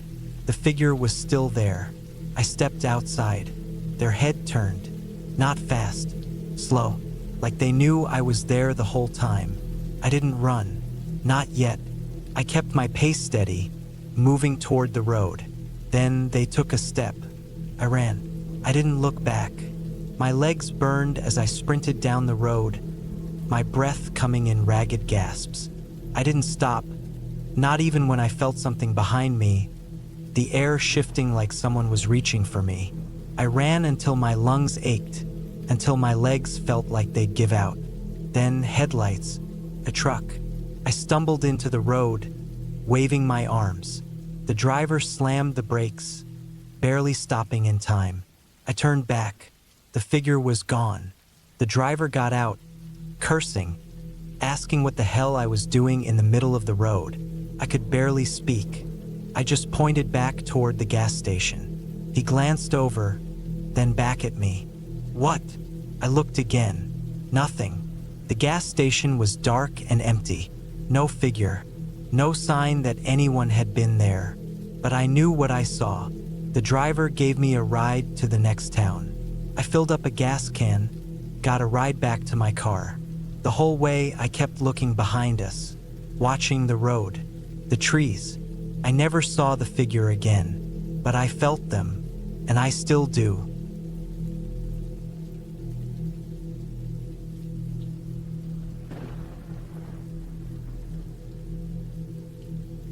I had never liked driving at night, especially on back roads. The highway was one thing. Steady lanes, signs, the occasional truck stop if I needed to rest. But out in the countryside, it was different. Roads narrowed, shoulders disappeared, and the dark pressed in from every side. Headlights barely cut through it. Trees and open fields blurred past, and sometimes it felt like I wasn't moving forward at all, just stuck in one place while the world rushed past me. I should have planned my trip better, left in the morning, but things didn't work out that way. I had a long day at work, and by the time I got everything packed, it was already late afternoon. I had a 6-hour drive ahead of me to the hunting cabin, and I figured I'd at least make it most of the way before stopping for the night. I made good time on the highway, but as soon as I turned off onto the smaller county roads, my progress slowed. The GPS kept rerouting, leading me down unfamiliar roads, some of them barely paved. An hour passed, then another. My gas tank was getting low. I hadn't seen a town in a while, just long stretches of fields, barbed wire fences, the occasional barn. Some of the houses I passed looked abandoned, the paint peeling, roofs sagging under years of neglect. Others had porch lights glowing in the dark, but the yards were empty, and I saw no cars in the driveways. I checked the GPS again. It said I still had about 2 hours to go, but the road I was on didn't match what was on the screen. I slowed down, my high beam sweeping over a rusted road sign that barely had any readable letters left. I kept driving. 10 minutes later, I realized I was lost. There were no road signs anymore. No houses, no barns. Just endless black fields on both sides of the road. The moon was hidden behind thick clouds. My headlights were the only light for miles. I tried to pull up a map on my phone, but there was no signal. I didn't want to turn around yet. I figured I'd eventually hit another road or a town. But after another 20 minutes, I hadn't seen a single sign of life. I checked my gas gauge, less than a quarter tank. I needed to make a decision. Then I saw something up ahead. At first, I thought it was a mailbox, maybe a driveway, but as I got closer, I realized it was an old gas station. No lights, no signs, just a small squat building with 2 ancient-looking pumps out front. The windows were dark, and there was no car parked anywhere near it. I slowed down, debating whether to stop. It didn't look like it had been in business for years, but if there was a chance it had a working pump, I had to try. I pulled in, my tires crunching on gravel. I turned off the engine and stepped out. The air was colder than I expected, and the silence was thick, pressing in on me from all sides. I walked up to the pumps. The metal was rusted, the glass cracked. I lifted the nozzle. Nothing. I tried the other one. Same thing. I stepped back and looked at the building. The door was shut, but there was no lock. I hesitated. I didn't want to go in, but at the same time, I needed to know if there was anything useful inside. A phone, maybe a map, anything. I took a breath and pushed the door open. The smell hit me first. Dust, oil, something faintly rotten. The inside was as dark as the outside, and I had to use my phone's flashlight to see. The shelves were mostly empty, just a few old cans and bottles, all covered in dust. A wooden counter stretched along the back wall, a cash register sitting on top of it. I walked up and glanced behind it. Papers, an old coffee cup, a chair tipped over like someone had left in a hurry. There was a door in the back, slightly open. I didn't want to go any further. I turned to leave, and that's when I saw the first sign that something was really wrong. The dust on the floor was thick, undisturbed except for my own footprints. But near the door, where I had entered, there was a set of footprints leading inside. They weren't mine. The shape was different, the tread deeper. Someone had come in here before me. Recently, I turned my light toward the far side of the room. The shelves cast long shadows, leaving dark spaces in between them, spaces someone could hide in. I backed toward the door. I didn't want to run. Running would make noise. Then I heard it, a soft creak. Not from behind the counter, not from outside, from the back room. I didn't wait. I turned and walked out, forcing myself not to sprint, not to slam the door behind me. I got back in my car, started the engine. My headlights flicked on, sweeping over the gas station, the empty lot. And then I saw him. A man stood at the edge of the building, just beyond the glow of my headlights. His clothes were dark, blending into the shadows, but I could see his face, pale and still. He wasn't looking at me. He was looking at my car. I didn't stay to figure out what he wanted. I threw the car in reverse, backed out onto the road, and hit the gas. My hands were shaking on the wheel, my pulse hammering. I didn't look in the rearview mirror. I didn't want to see if he was still watching me. I drove for what felt like an hour before I saw a light up ahead. A real gas station, this time with a lit-up sign and a few cars parked outside. I pulled in, parked, and sat there for a long time, just breathing. I didn't know where I was. I didn't know how far I'd driven. But I knew one thing. I wasn't lost anymore, and I wasn't stopping at any more abandoned gas stations.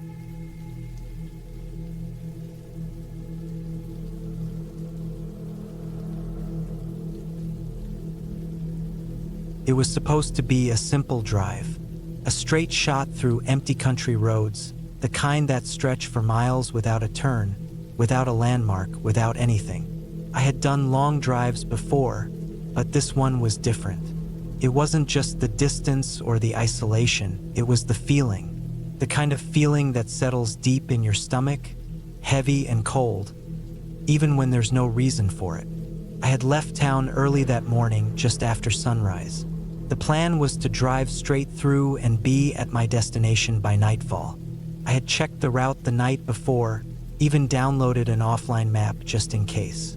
There weren't many gas stations along the way, so I filled up the tank, packed extra water, and made sure my phone was fully charged. The road stretched out ahead of me, long and lonely, cutting through open plains and thick patches of forest. For the first few hours, everything went as expected. The sun climbed higher, heating up the air inside the car, and I rolled the windows down to let the wind cool me off. The road was empty. No cars in front of me, none behind.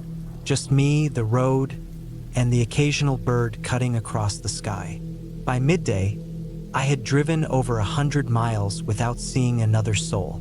I passed a few rundown houses, the kind that look abandoned but aren't, with rusted-out trucks sitting in the yard and sheets covering the windows instead of curtains. No signs of life, no movement, just stillness. I told myself I was overthinking things. I had grown up in a small town. I knew what rural isolation looked like, but something about this stretch of road felt wrong. Maybe it was the lack of signs. No mile markers, no billboards, no speed limit signs. Just asphalt, cracked and fading in places, and endless fields stretching out on either side. Sometime in the afternoon, I saw the first vehicle I'd come across all day. A truck. Old, faded red paint, dented on the sides, moving slow. Too slow. I caught up to it easily, keeping my distance at first. Something about the way it moved didn't sit right with me. The truck wasn't swerving, but it wasn't steady either, like whoever was behind the wheel wasn't really paying attention. I debated passing it, but the road was narrow, and there were no shoulders, just ditches on either side, deep and lined with weeds. So I hung back, keeping a safe distance. Then the truck slowed down even more. I tapped my brakes, watching. It was like they wanted me to pass. A mile went by, another. Then the truck veered slightly, just enough to the right to give me room to overtake. I didn't want to. Everything in me said not to, but I couldn't stay behind them forever. I checked my mirrors, took a breath, and pressed down on the gas. My car surged forward, moving alongside the truck. And that's when I saw them. There were two people in the cab. The driver, an older man with deep wrinkles and a thick beard, stared straight ahead, expressionless. But the passenger, a younger man, maybe in his 30s, was looking right at me, and he was smiling. Not a friendly smile, not a normal one. It was too wide, too forced, like he was holding back laughter. I didn't look at him again. I just kept going, pushing the gas until I was past them, until they were shrinking in my mirror. I told myself I was overreacting, just some weird guy, that's all. But then I checked the mirror again, and the truck was speeding up. My stomach tightened. I kept my speed steady, watching. The truck got closer, not tailgating, but closer than before. I told myself it was nothing, just another driver on a long, empty road. But then they matched my speed. For miles, they stayed right behind me, close enough that I could see them in the mirror, but not so close that it looked intentional. Then the truck pulled out, moving into the other lane. They were trying to pass me.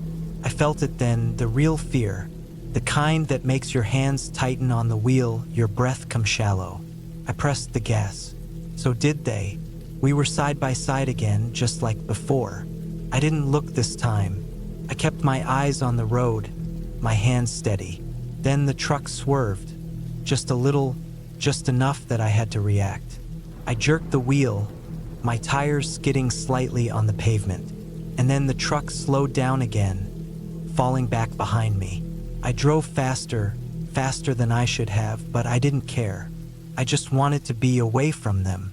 For a long time, they stayed behind me.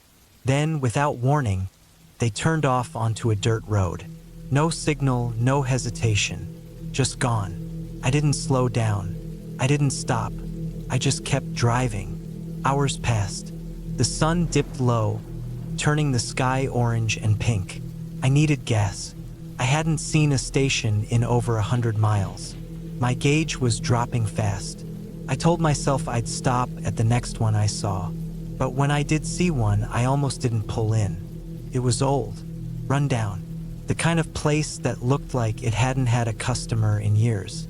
But I didn't have a choice.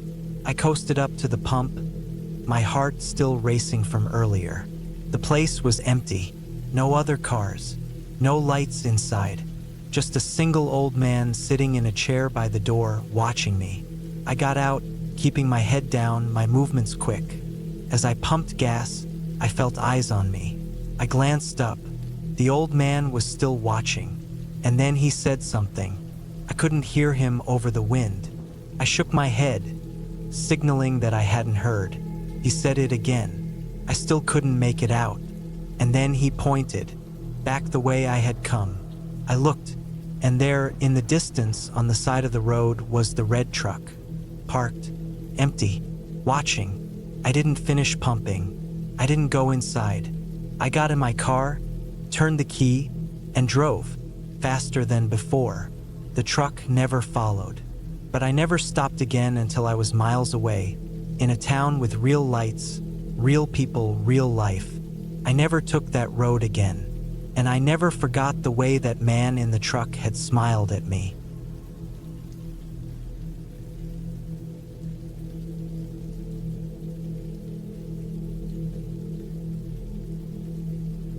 It was already late when I left town, way later than I had planned. I had spent the day helping my buddy move some stuff into storage, and by the time I was done, my back was sore, and my clothes were damp with sweat. I should have just stayed the night at his place, but I wanted to get home. I had a 3-hour drive ahead of me, cutting through the back roads of a state I barely knew. I wasn't worried about getting lost. I had driven this way before, and my phone had enough signal to keep the GPS running. What worried me was the fact that my gas tank was barely above a quarter full, and I knew that once I left town, gas stations would be few and far between. I figured I had enough to make it at least 2/3 of the way, and then I'd have to stop at some no-name gas station on the side of the road. It wasn't ideal, but I wasn't about to waste another 40 minutes trying to find a gas station in town. By the time I got on the road, the sun was long gone, and the sky was a deep, inky black.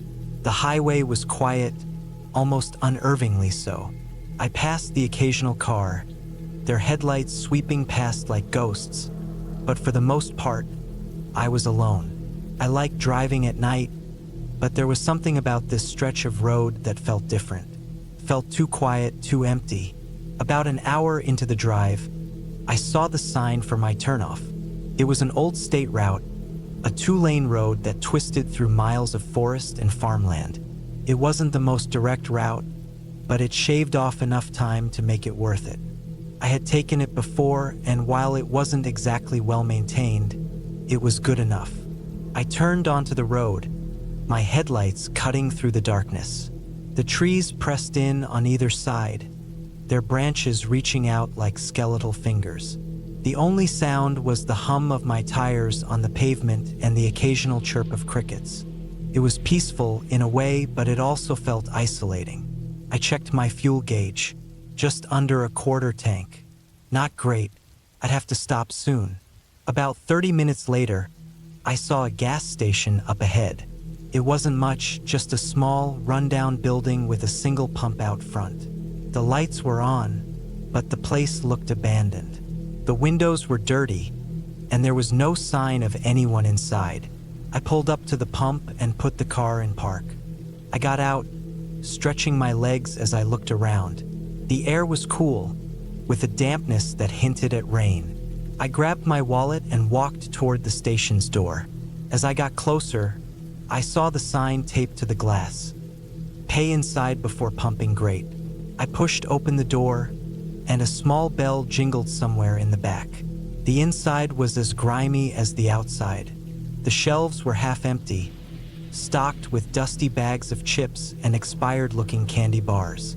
A small counter sat at the far end, with an old register and a glass case filled with cheap lighters and packs of cigarettes. No one was there. "Hello," I called, my voice sounding too loud in the empty store. No answer. I waited a moment, tapping my fingers against the counter. The place smelled like stale coffee and something faintly rotten. I checked my watch. I didn't have time for this. I was about to turn and leave when I heard something from the back, a rustling sound. I frowned. "Hey, you open?" Silence.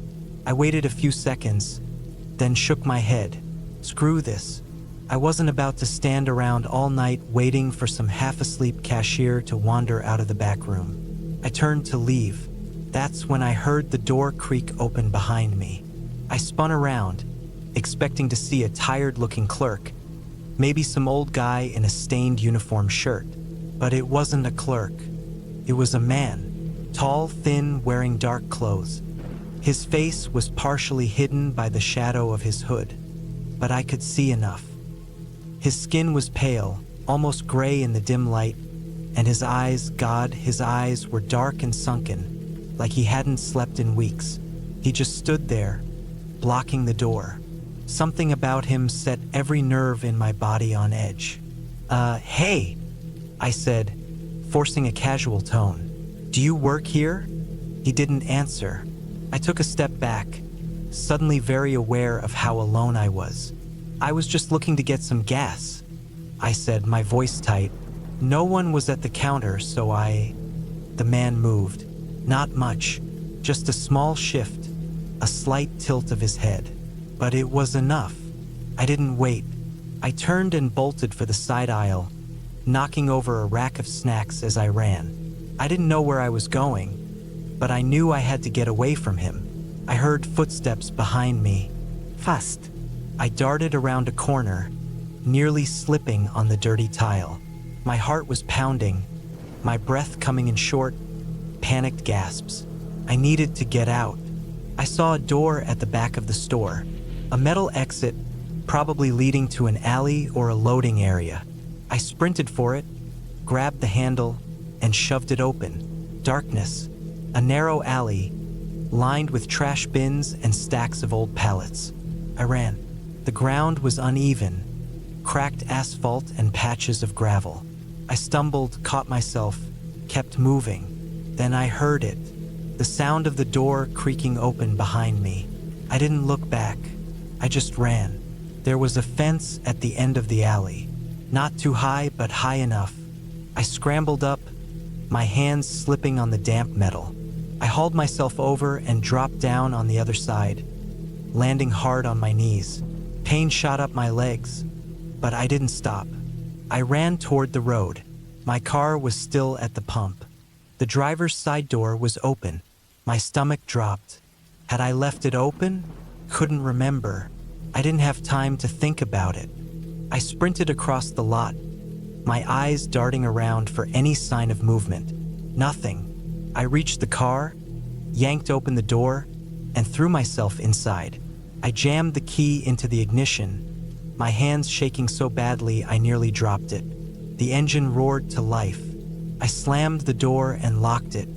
My eyes flicked up to the rearview mirror. For a second, I thought I saw something, a shape, a shadow moving at the edge of the lot. But then I was peeling out onto the road, tires screeching against the pavement. I didn't stop driving. Didn't stop until I was miles away, back on the main highway, surrounded by cars and streetlights and the comforting presence of other people. I never found out who that man was. Never went back to that gas station. But I think about it sometimes, about how close I was, about what would have happened if I hadn't run.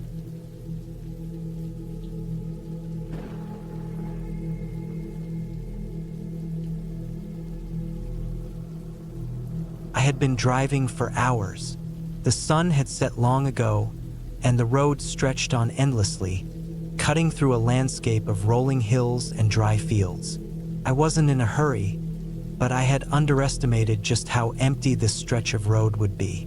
No gas stations, no motels, no signs of life. Just darkness pressing in on both sides and the hum of my tires on the cracked pavement. It was late September, and the night air had a bite to it. I had my window cracked slightly, letting in the cool breeze, trying to keep myself alert. The only sound besides the engine was the occasional chirp of insects and the rustling of dry grass in the wind. My headlights cut through the dark, illuminating the road ahead, but beyond that, there was nothing. Just the night swallowing up everything in its path. I glanced at my gas gauge, less than a quarter of a tank.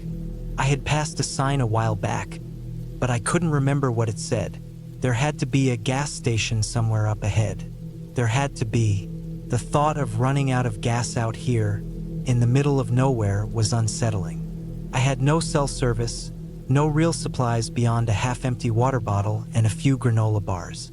I cursed myself for not filling up at the last town, but I had been so sure there'd be something along the way. I turned up the radio, trying to distract myself, but all I got was static. No stations, not even the faint whisper of a distant signal. I let out a slow breath and focused on the road. Then I saw something ahead. At first, it was just a dark shape in the distance. I squinted, trying to make it out.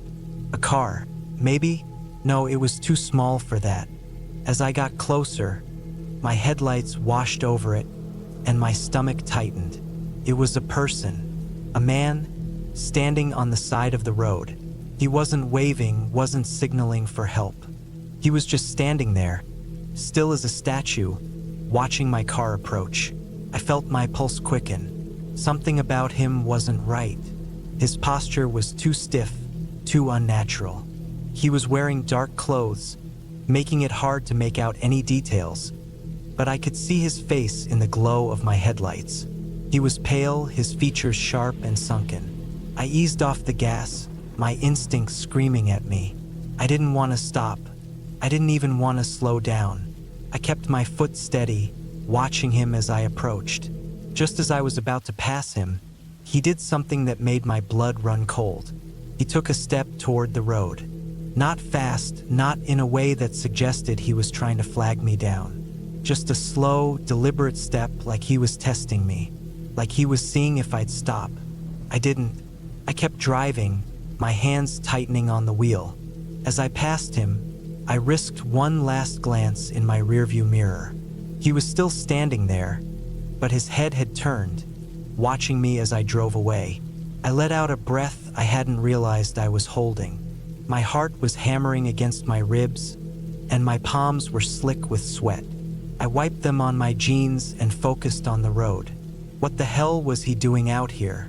There was nothing for miles. No houses, no towns. Just open land and this empty road. I shook my head, trying to shake off the unease creeping up my spine. Maybe his car broke down. Maybe he was waiting for someone. But then why hadn't he waved me down?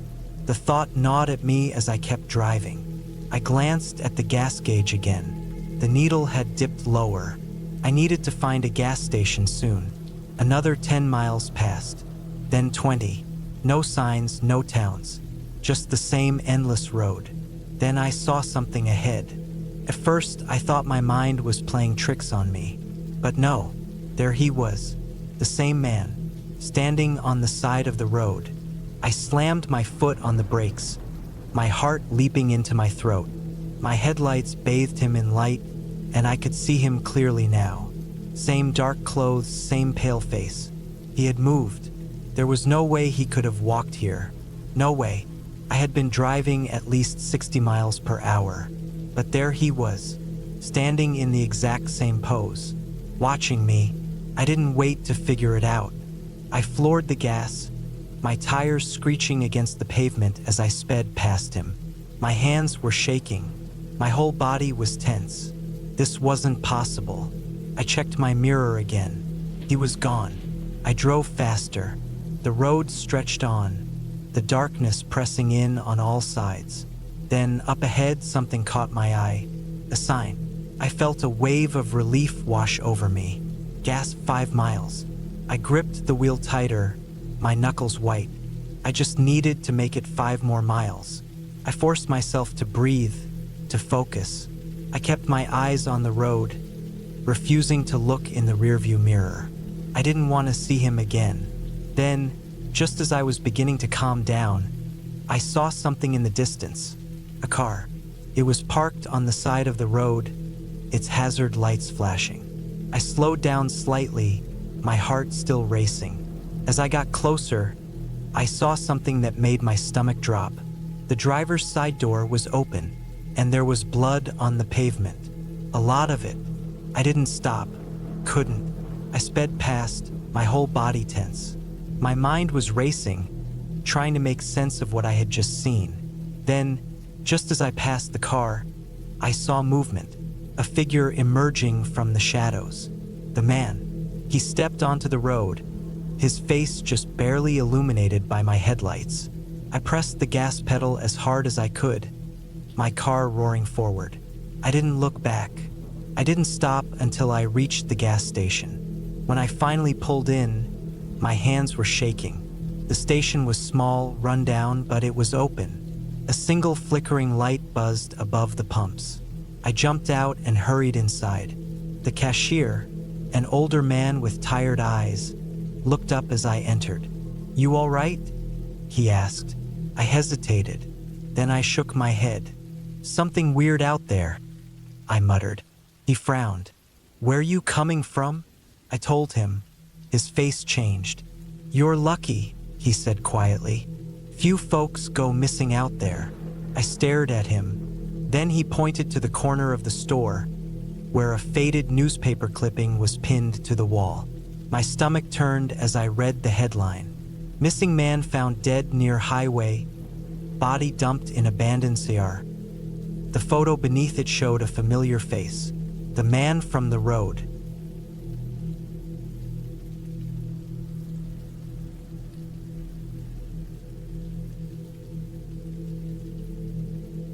I was never the type of guy to overthink things. I trusted my instincts, made my choices, and stuck to them. But there was one night, one long, godforsaken night, where I questioned everything I ever believed about my ability to judge a situation. It started with a drive. I was heading through the back roads of Montana. It was late September, and I had taken a few days off work to clear my head.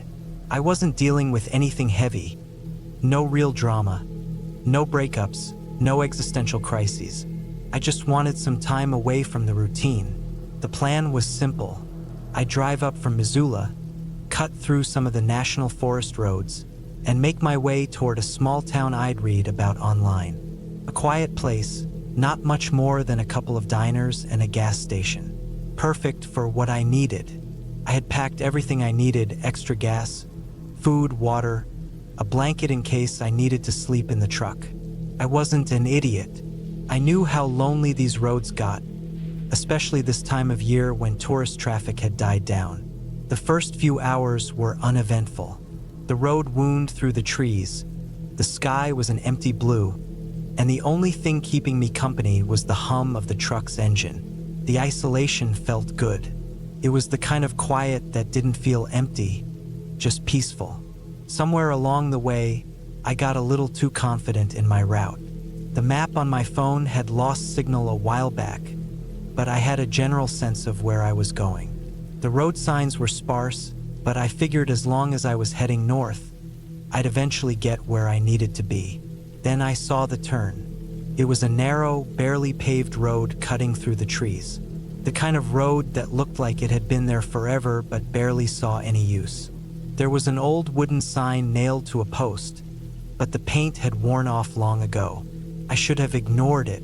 I don't know why I didn't. Maybe it was curiosity. Maybe it was the part of me that liked a little adventure. Either way, I turned onto it, thinking it was a shortcut. First, it didn't seem so bad. The trees were thick, but the road itself was still passable. I drove another 20 minutes before I started to notice how wrong it felt. There was no real reason for it at first, just a feeling, a shift in the air. The sky, which had been clear all day, was turning gray. The trees looked darker, more tangled.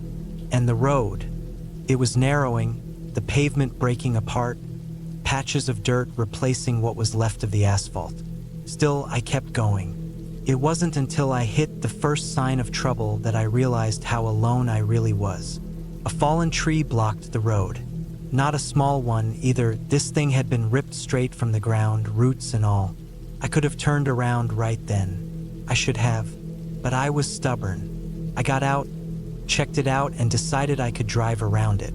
The ground looked solid enough. I was wrong. The second my tires hit the dirt, I felt it. The truck sank just a little at first, then more. I hit the gas, hoping to push through. The wheels spun, throwing up mud. The more I tried, the worse it got. I was stuck. I put it in park and sat there for a second, gripping the wheel. It was fine. I had a shovel in the back. I had time. I could dig myself out. I got out, stretched my legs, and took in my surroundings. That was when I noticed how quiet it had gotten. I mean, really quiet. No wind. No birds. No rustling in the trees.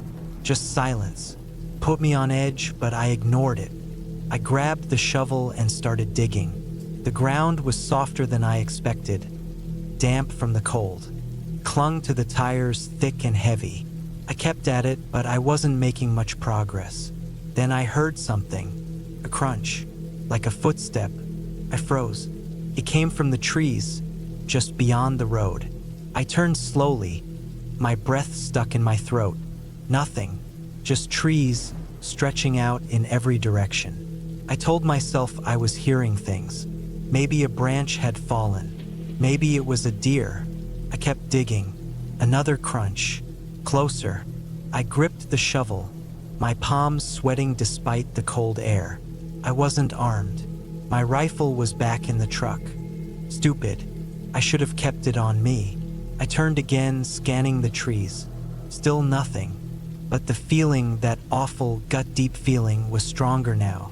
I wasn't alone. I stood there, the shovel in my hands, my ears straining. The seconds stretched out, long and empty. Then I saw it. A shape, just barely visible between the trees. Tall, still, watching. My whole body locked up. I felt a rush of cold run through me, every hair on my arms standing on end. It didn't move. I didn't move. For what felt like forever, we just stood there. Then, slowly, it stepped back into the trees. Gone. I dropped the shovel and got in the truck. My hands were shaking as I locked the doors. My brain was scrambling for an explanation. A hiker? A hunter? Someone messing with me? I didn't know. I just knew I had to get out of there. I tried the engine again. It roared to life, but the tires spun uselessly in the mud. I didn't care. I kept trying, rocking the truck back and forth, anything to get traction. Then I heard it again. Closer. Something moving through the trees. Fast. I slammed the gas pedal, not even thinking anymore. The truck lurched, the back end sliding. For a second, I thought it was useless. Then, blessedly, the tires caught. The truck jolted forward, skidding onto the road. I didn't stop. I didn't look back. I just drove. The road was worse than I remembered. The trees seemed closer, the light dimmer. But I didn't care. I just needed to get out. I drove for what felt like hours. Maybe it was minutes. I don't know. Finally, the road opened up. I hit pavement. I didn't stop driving until I reached the main highway. Only then did I pull over. My hands were shaking, my heart still hammering in my chest. I sat there, breathing hard, staring at the road ahead. What the hell had I seen? Person? An animal? Something else? I don't know, and I don't want to know. All I know is I'll never take a shortcut again. It was a quiet evening in early October. The sun had just set, and the woods surrounding the cabin were already beginning to grow dark. I hadn't planned to spend the night here.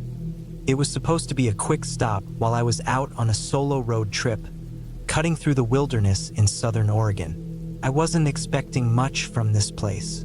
It was just an old, run-down cabin I found on a remote road, somewhere far off the beaten path.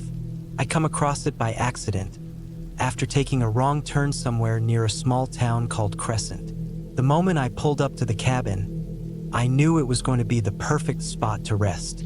Not another car in sight, nothing but the soft whisper of the wind through the trees. There was something strangely peaceful about it, despite the obvious neglect of the structure.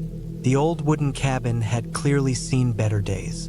Its paint was peeling, the roof sagging slightly in places. It looked like something out of a forgotten time, something that might have been the home of someone years ago, but now left to decay in silence. I parked my car, grabbed my backpack, and walked up the small, rickety steps to the front door.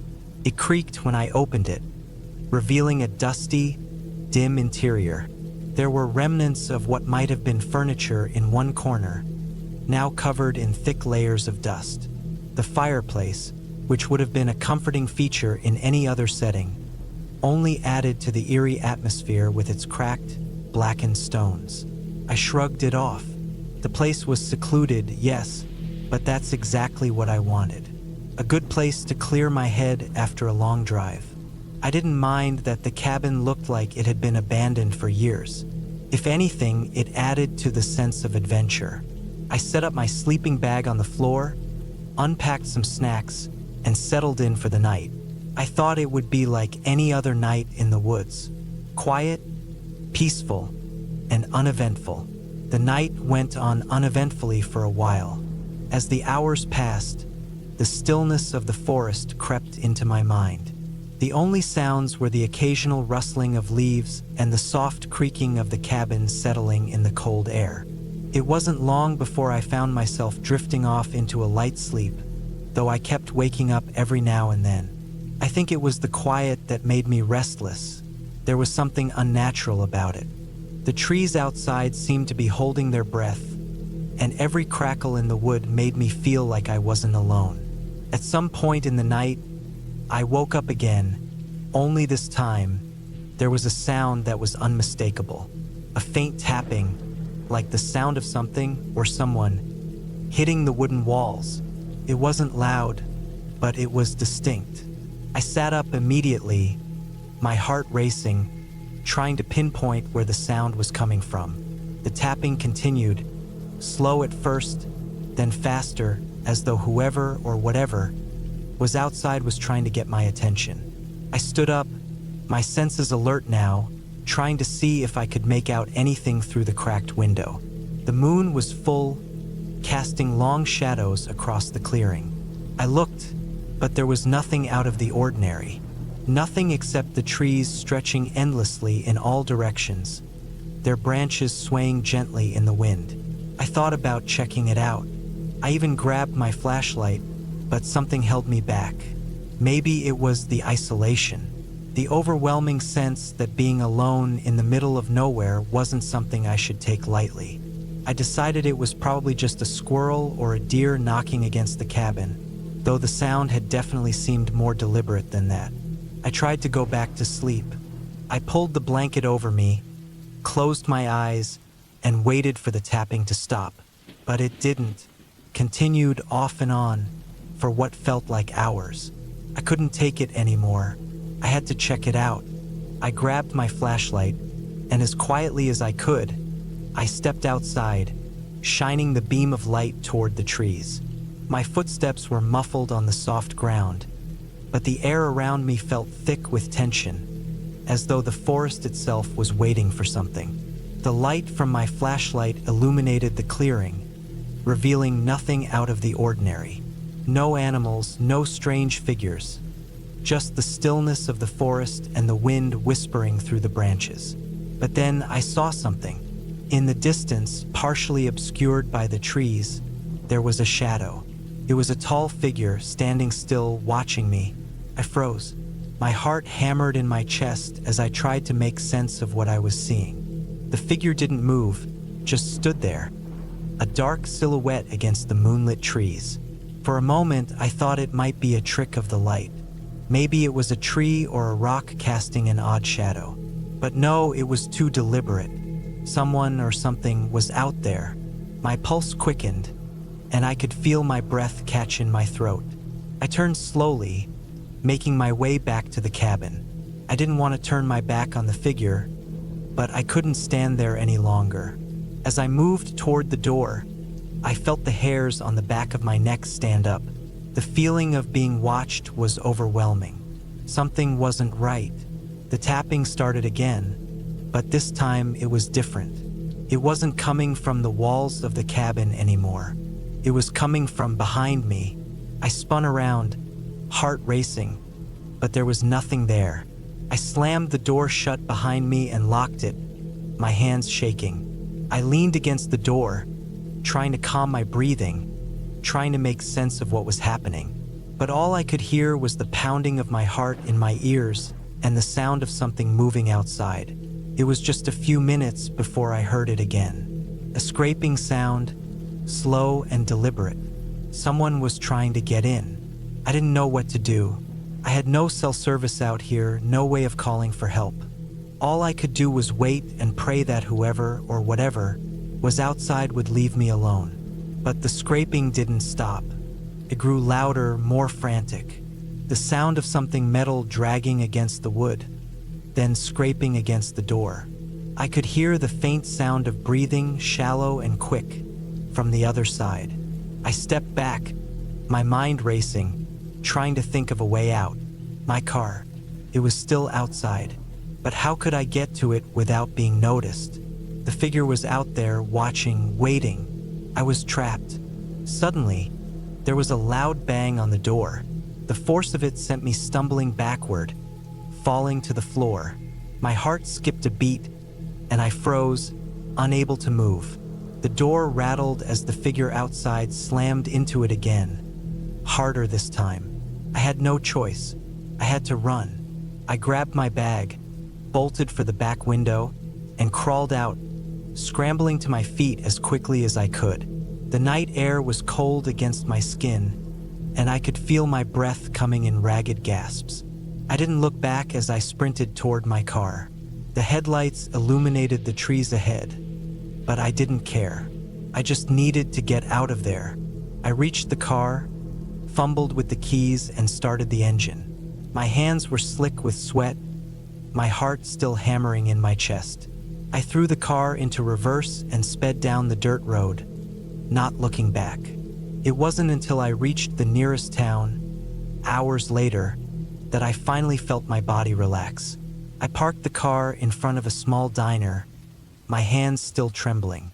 I went inside to get something to eat, trying to make sense of everything.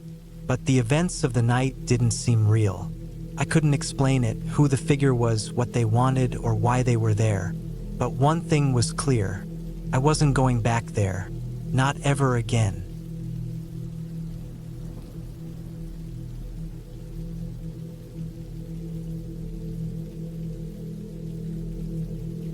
The truck's engine sputtered, barely holding on as we rumbled down a desolate stretch of highway.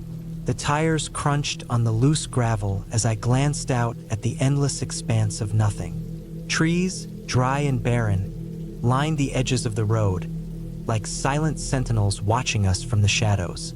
The sun had just dipped below the horizon, and the darkness crept in fast. "Are you sure this is the right turn?" I asked, my voice barely cutting through the hum of the engine. John, my husband, didn't answer at first. He just kept his eyes fixed on the road. His knuckles were tight around the wheel, the veins on his hands standing out. His usual calm demeanor had shifted slightly, something I noticed when he glanced at the fuel gauge. It was running low. "I'm sure," he replied, his voice low, almost guarded. We'd been driving for hours, taking back roads that no one else seemed to know about.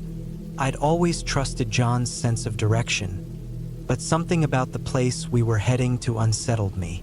The cabin we were renting, deep in the woods, was meant to be a getaway, a peaceful retreat from the busy city life.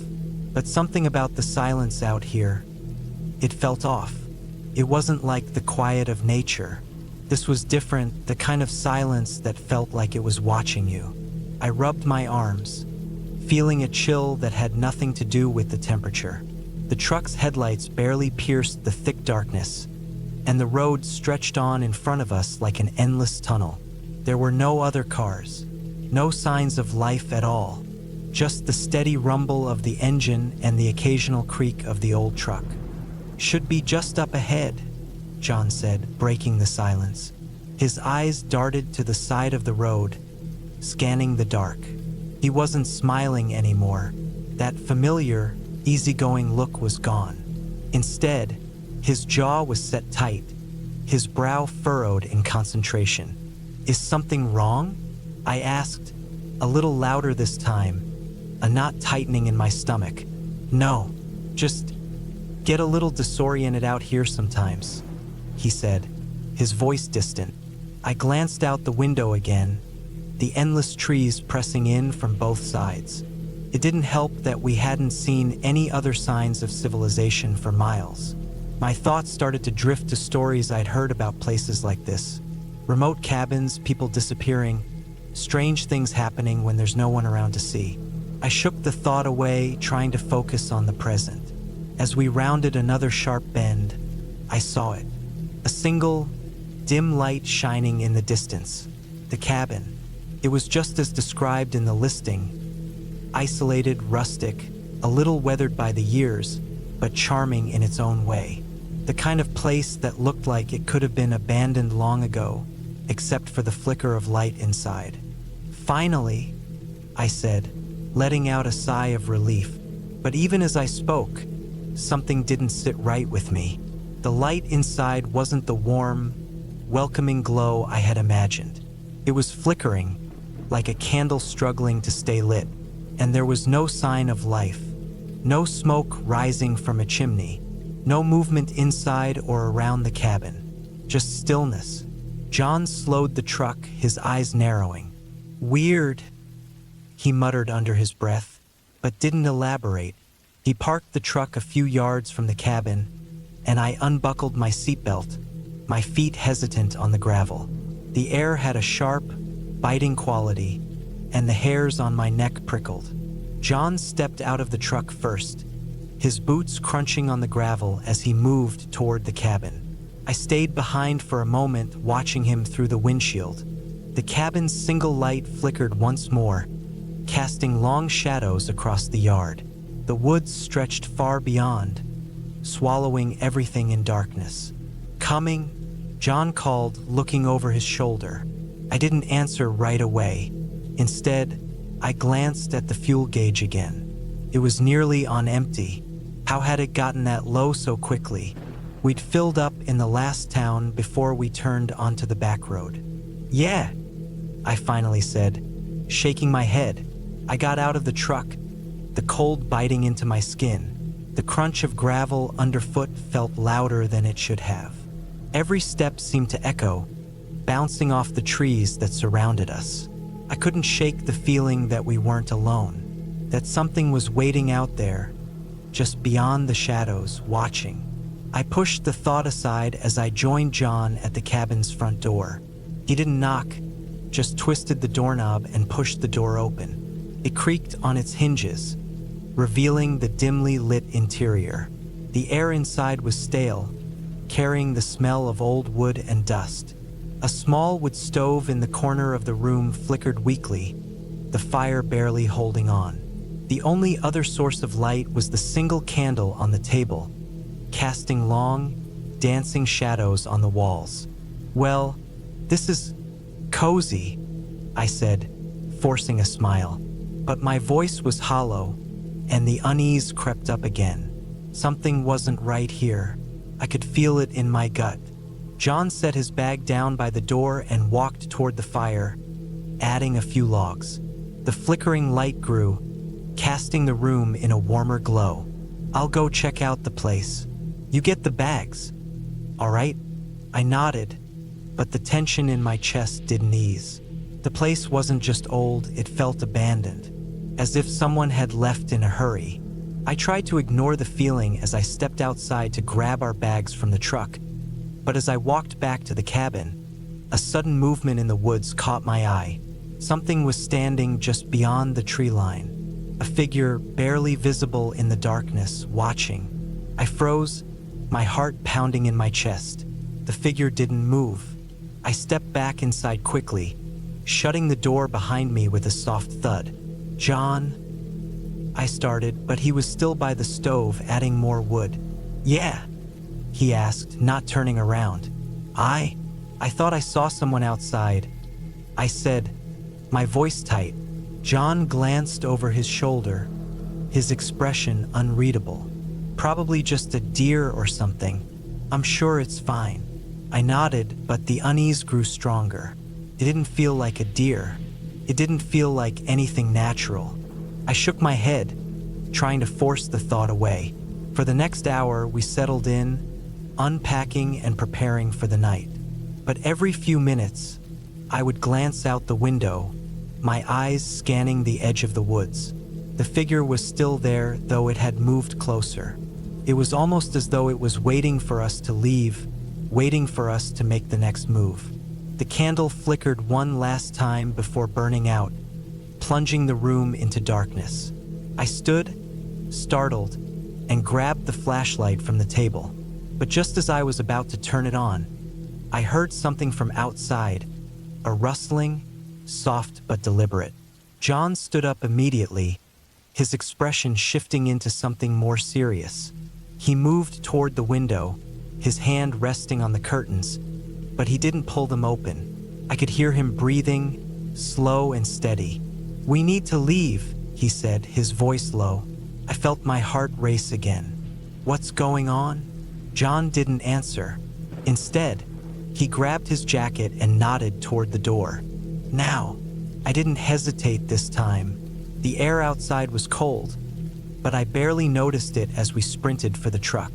I didn't know what had made him change his mind so suddenly, but I didn't question it. The figure was still out there, watching us from the tree line. And as I glanced back at the cabin, I noticed the door was now wide open. We didn't stop until we were miles down the road, the headlights cutting through the dark. And as the miles passed, the uneasy feeling that had settled in my chest finally started to loosen. When we finally made it to the nearest town, John pulled over at a gas station, his hands gripping the wheel tightly. He didn't speak for a while, just stared at the road ahead. I didn't ask him what had happened back there. I didn't need to, but as we sat there, the weight of everything slowly sank in. There had been something in the woods, something out there that wasn't human. And whatever it was still out there, watching, waiting. And for the first time in a long while, I was thankful for the company of the lights and people around us.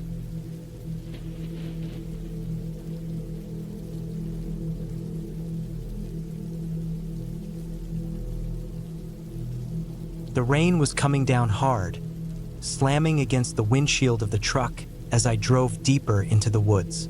The headlights cut through the thick fog, but it felt like they were barely making a difference. The road was narrow and winding, hardly a proper path.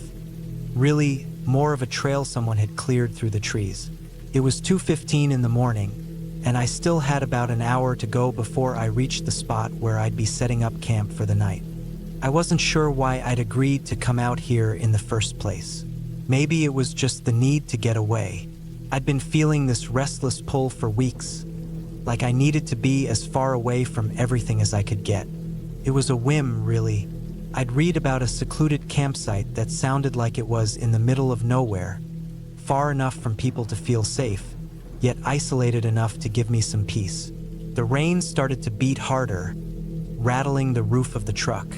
The windshield wipers swiped back and forth as fast as they could, but it was a losing battle. The visibility was low, and the road was slick with mud, which made me grip the wheel tighter, especially when I hit a few sharp turns.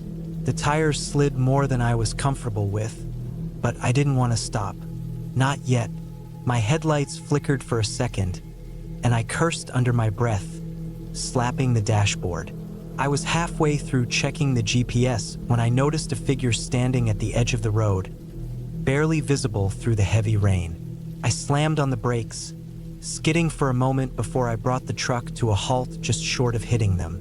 There, standing by the side of the road, was a man. His clothes were soaked through, sticking to his body, his face obscured by the hood of a weathered jacket. I couldn't make out his features in the dark, but something about the way he was standing, motionless, still, felt wrong. I hesitated, my foot still hovering over the brake. There was something unsettling about him. Maybe it was the fact that I hadn't seen anyone else on this road for miles, or maybe it was the way he was standing there, in the rain, like he didn't even care that he was getting drenched. I blinked, and when I looked back, he was gone. Just like that, he was no longer standing by the road. I checked the rearview mirror quickly, scanning the darkened woods behind me, but there was no sign of him. I shook my head, muttering to myself, "You're losing it, man." The rain was relentless, and the thick fog hadn't let up. I started moving again, cautiously this time, more alert than I'd been before. I couldn't shake the feeling that I was being watched, that someone was out there, just beyond the edges of my headlights. But there was no one. No one but the rain, the trees, and the occasional crack of thunder. I finally made it to the campsite, an old clearing in the woods that looked like it hadn't been touched in years. The trees around it loomed high, their branches stretching out like dark, bony fingers. The ground was soft, nearly boggy, and I could see where someone had tried to make a fire pit, but it had long since been abandoned. I grabbed my gear and set up camp quickly, the rain making everything feel more urgent. It wasn't until I had the tent pitched that I realized just how quiet it was. No sounds of wildlife, no rustling leaves, just the steady beat of the rain against the ground. It was unnerving. As I sat in the tent, unpacking my things, I couldn't stop thinking about the man I'd seen. It made no sense. The whole thing felt like a dream, something out of place. There was no road here, no path that led to any real town. And yet, there he was, standing in the rain like it was the most natural thing in the world. I tried to shake it off, but the thought of him lingered. I kept glancing at the opening of the tent, half expecting him to appear again. But the rain kept pouring, the steady sound of it a constant reminder that I was alone, deep in the woods. It wasn't until I went to bed that I realized just how unnerving the silence was. I had a hard time falling asleep, even though I was exhausted. The storm raged on outside, but inside the tent, it felt like something was missing, like the world had gone still. Around 3:30 a.m., I woke up to a noise outside. It wasn't loud, just a soft crunch of something moving across the wet ground. My heart rate spiked, and I lay perfectly still, trying to listen. Could have been an animal, but it didn't sound like any animal I knew. The rain had muffled most of the natural sounds of the woods, but this was different. Then I heard it again, a scrape, followed by a low thud. The hairs on the back of my neck stood up. I grabbed the flashlight and crept to the edge of the tent, trying to peek out without drawing attention. My breath came in shallow gasps as I slowly unzipped the opening just enough to see out. There, not 20 feet from my tent, was a figure. It wasn't the same man from earlier. This one was on the ground, half crouching, half lying. His body was twisted in an unnatural way. His limbs splayed out, almost as if he had collapsed there. For a long moment, I didn't move, just stared at him. The rain hit the ground like bullets, the sound of it loud in my ears, but everything else was eerily silent. Then, something in the back of my mind clicked. That wasn't just anyone. That was a body. I pulled back from the tent, panic rising in my chest.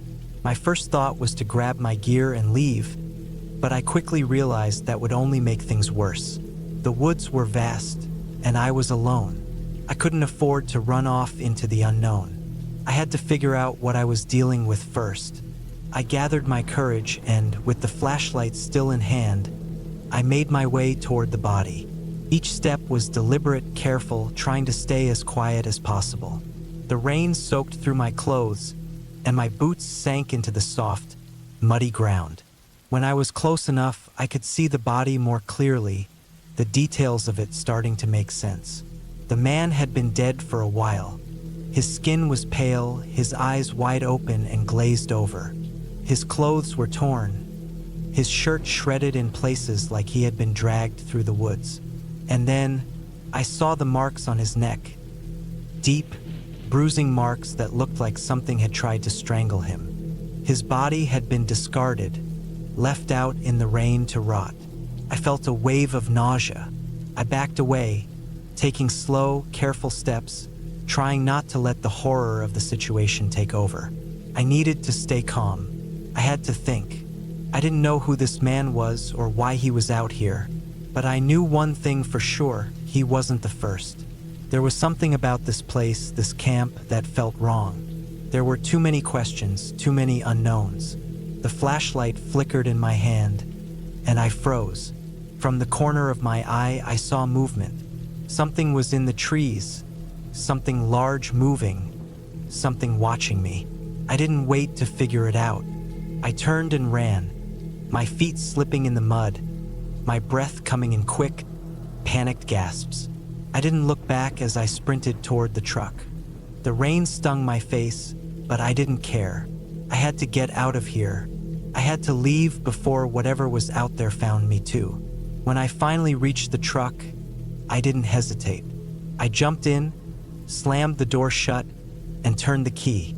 The engine roared to life, and I pulled away from the clearing faster than I'd ever driven. My hands were shaking as I gripped the wheel, the headlights cutting through the fog and rain, guiding me back down the narrow, treacherous road. I didn't stop, not until I hit the main highway, and even then, I kept driving. By the time the sun started to rise, I was miles away from the woods, my heart still pounding in my chest, my mind still racing. I had no idea who that man was or what had happened to him, but I knew one thing: I wasn't going back. The woods had already taken one life, and it wasn't about to take mine.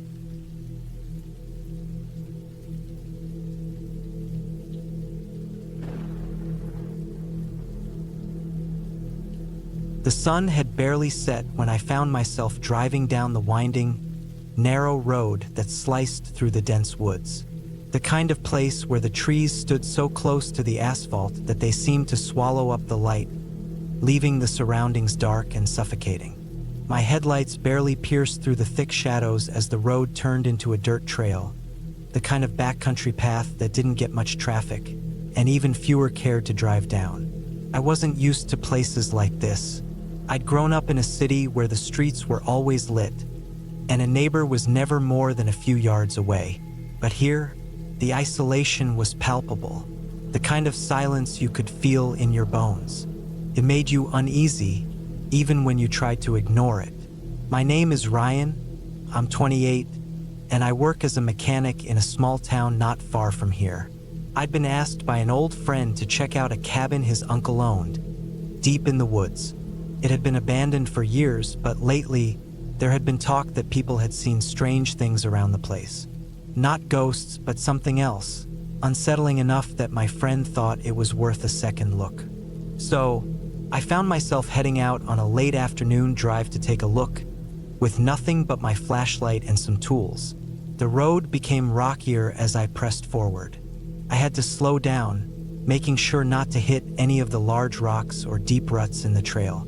The air grew colder, and the smell of wet leaves mixed with the earthy scent of the forest. It was a stark contrast to the heat of the day, the kind of sudden chill that made you want to roll up your windows and turn the heater on full blast. I hadn't seen a single car for miles, and it was starting to feel like I was driving further and further into the middle of nowhere. No cell service either, just the quiet hum of my engine and the occasional chirp of crickets in the woods around me. It wasn't long before the trail took a sharp turn, and there it was, a cabin. It was much more weathered than I'd imagined. The wood was chipped, gray, and covered in moss, with a roof that had clearly seen better days. It stood there, almost hunched over, like it was trying to hide from the world. I pulled up next to it and stopped the engine. The place looked abandoned, but there was something about it that felt off. It wasn't just the decay. It was the way the air seemed to thicken around it, like the forest itself was holding its breath. I grabbed my flashlight and stepped out of the truck.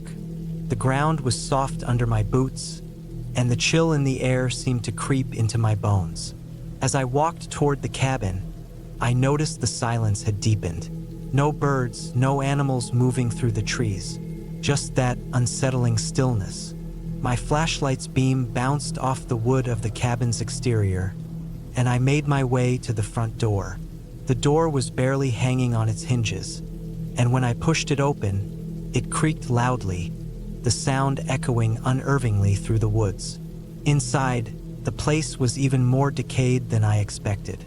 Dust covered the furniture, and broken glass crunched under my feet. The air smelled stale, like something had been left to rot for far too long. But as I stepped further in, something caught my eye. In the corner of the room, near a fireplace that looked like it hadn't been used in years, there was a small pile of what looked like charred remains. A strange unease washed over me. I wasn't sure what I was looking at, but I knew I didn't want to find out.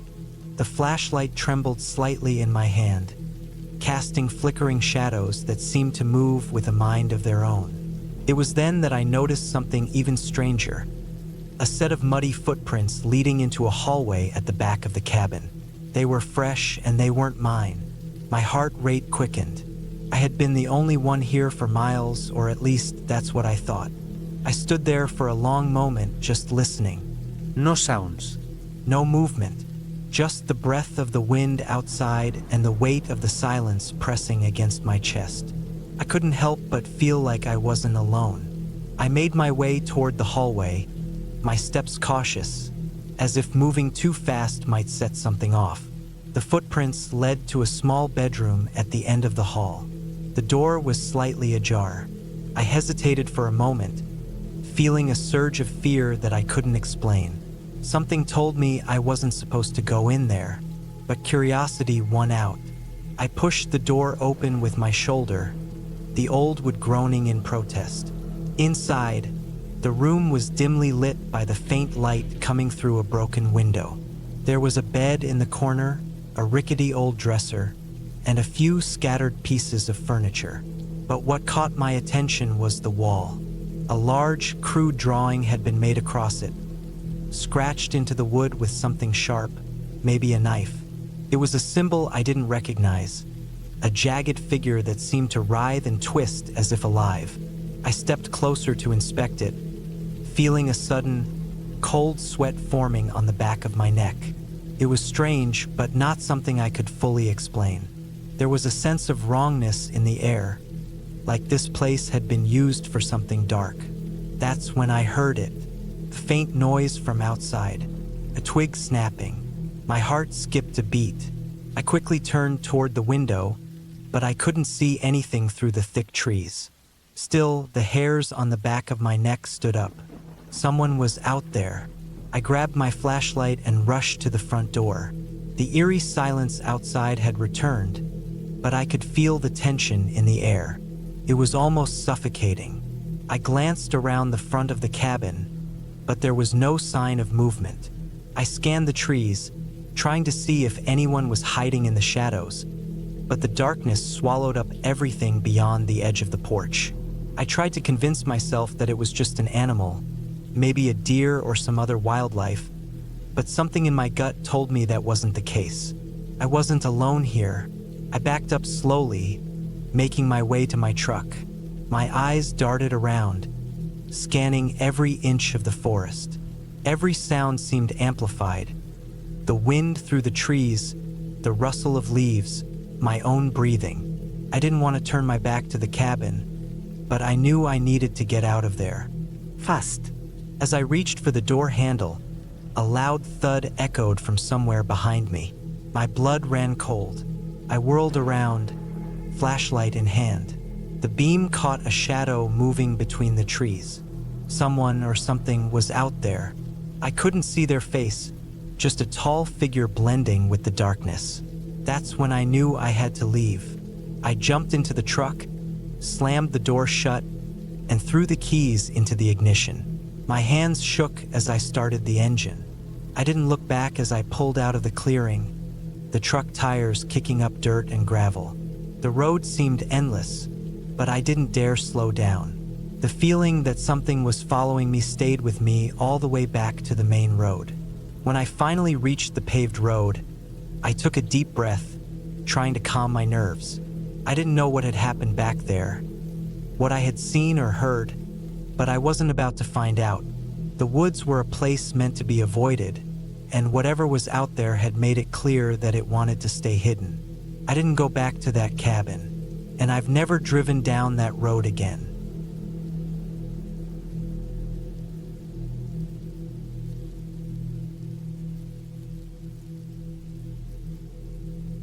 The forest felt like a trap. That's the only way I can describe it. A place where time stretched and tangled, where the stillness was too quiet, and every small sound, every shift of a leaf, every creak of a tree, seemed to echo louder than it should have. I'd been driving for what felt like hours, leaving the town behind me and heading into the heart of nowhere. The place I was headed was a small cabin, an old hunting shack left to rot in the woods just outside a little town called Deer Hollow. My cousin had rented it for the weekend, told me it'd be good for getting away from the noise of city life, a place to clear my head. At the time, it sounded perfect. I didn't realize then how much I was going to regret it. By the time I pulled off the main road and onto the gravel path leading to the cabin, the sun had already dipped behind the trees, leaving only the faintest traces of orange in the sky. The air had a crisp chill to it, even though it wasn't quite cold enough to make me shiver. I had the windows rolled down to let in the smell of fresh pine and earth, the kind of air that felt almost heavy with stillness. The cabin was tucked away in a hollow between two steep hills, completely isolated, which was exactly what I needed. I had a lot on my mind: work stress, relationship stuff, the usual, and I figured a couple of days in a remote place would do me good. The road was narrow, the kind that only one car could fit on at a time, winding its way between the towering pines and maples. I felt like I was driving through an endless tunnel of trees, my headlights barely cutting through the thick darkness ahead. My car's tires kicked up gravel, crunching under the weight, and every now and then, I'd hear the faint crack of a branch somewhere off to the side. It was the sort of quiet that felt like the world was holding its breath, waiting for something to happen. As I turned the final corner and saw the cabin up ahead, I felt a sense of relief. The place looked exactly as I'd imagined it. A small, one-story building made of weathered wood, with a steep roof and a rickety porch. There was a single light glowing in the window, flickering from an old lantern sitting on a small table inside. The cabin was about as isolated as you could get, with no other houses in sight for miles. I parked the car and grabbed my bags, the gravel crunching underfoot as I walked up the creaky steps to the front door. I noticed the door was already slightly ajar, which was odd, since I was sure my cousin had said he'd left the place locked. I hesitated for a moment, but then I figured he must have forgotten to secure it. No big deal. Inside, the cabin was small but cozy. The air smelled faintly of wood and damp earth, the kind of scent that comes with living in the middle of nowhere. There was a fireplace against one wall, a couple of mismatched chairs scattered around the room, and a large wooden table in the center. The kitchen was simple, just a stove, a small fridge, and a sink, but it had everything I'd need for the weekend. The only thing that stood out to me was the silence. It wasn't just the absence of noise, it was more like the cabin itself was holding something in, like there was a pressure in the air that made everything feel off. I set my bags down by the door and took a deep breath, trying to shake off the unease that was starting to settle in my stomach. My cousin had said he'd be there soon, but I didn't expect him for a couple more hours, so I decided to get comfortable. I started a fire in the hearth, the crackling of the wood filling the room, and then I sat down with a book. I wasn't really reading, though. I kept glancing out the window, the darkness outside growing deeper as the minutes ticked by. I felt like I was waiting for something I couldn't quite put my finger on. My mind kept drifting back to the road I'd come down, how it seemed like the trees were closing in around me the longer I drove. By the time my cousin still hadn't shown up, it was close to midnight. I figured maybe he'd gotten delayed, but I started to feel anxious. The isolation of the cabin was starting to weigh on me, and I couldn't ignore the growing sense that something wasn't right. I had a strange feeling in the pit of my stomach that I couldn't shake. I went to bed around 1 a.m., but sleep didn't come easy. The house creaked and groaned in the wind, the old wood protesting with every gust. I lay there in the darkness, staring up at the ceiling, waiting for the sound of my cousin's truck to pull into the driveway. But the minutes stretched into hours and no truck came. No headlights flickered through the window. It was just the quiet, the heavy, oppressive silence that seemed to fill every corner of the cabin. At around 3 a.m., I heard it. A noise, faint but distinct. A rustling sound, coming from outside. I froze, my heart pounding in my chest. The first thing that went through my mind was that it was my cousin. Maybe he'd finally arrived, or maybe it was some animal messing around near the cabin.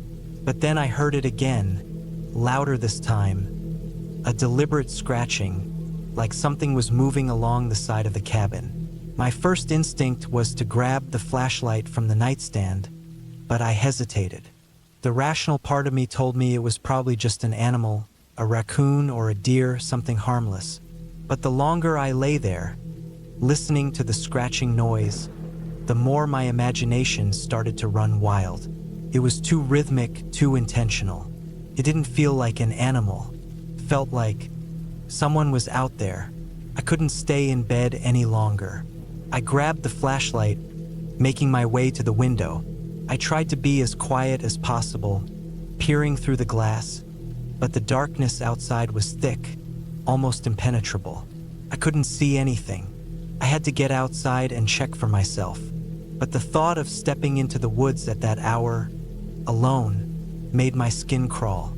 Still, I couldn't ignore the feeling gnawing at the back of my mind. I had to know.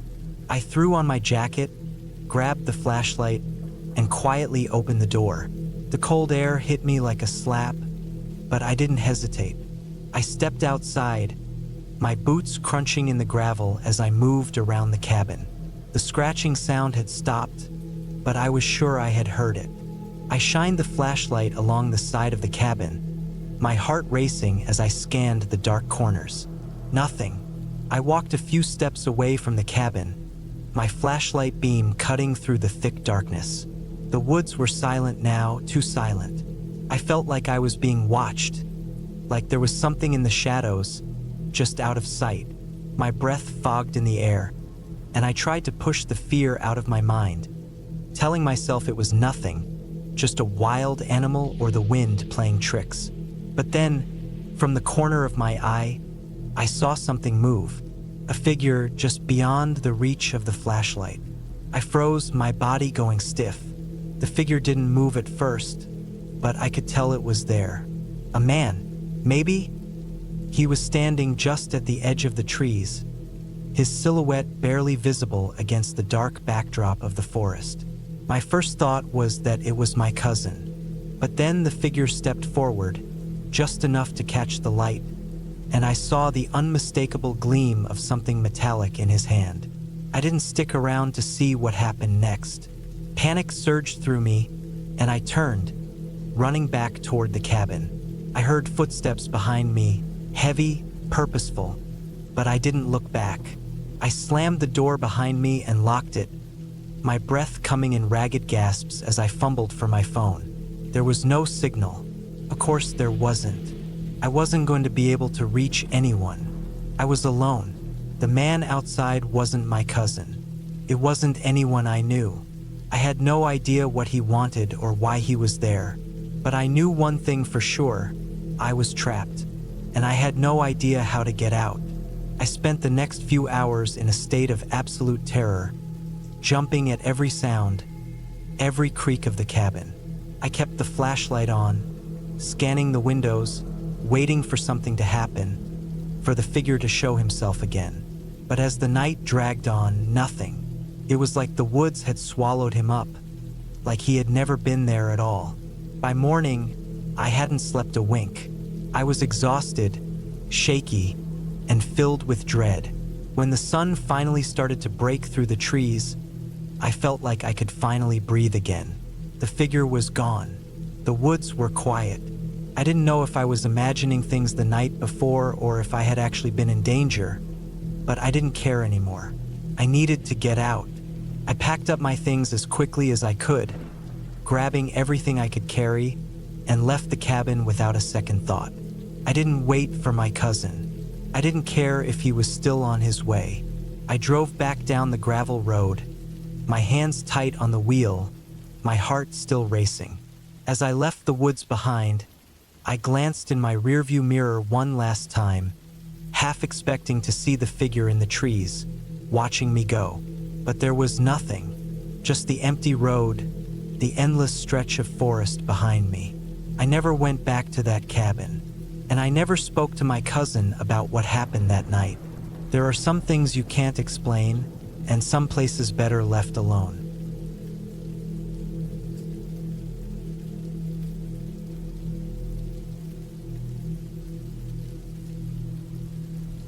It was a clear night, the kind of night where the moon hung in the sky like a perfect silver coin, barely any clouds in sight. I had just left the town a few hours ago, heading for the next county over. I wasn't in a rush. The drive was supposed to be peaceful, calming even. Just a long, lonely stretch of road through the countryside. The kind of road that stretches for miles and miles with nothing around but fields and the occasional old farmhouse. I'd been on roads like this before, but tonight felt different. I didn't know why at first. Maybe it was because the car's engine was louder than usual, or the way the headlights bounced off the road ahead, casting long shadows. I didn't pay much attention to it at first. It was just a weird feeling I couldn't shake.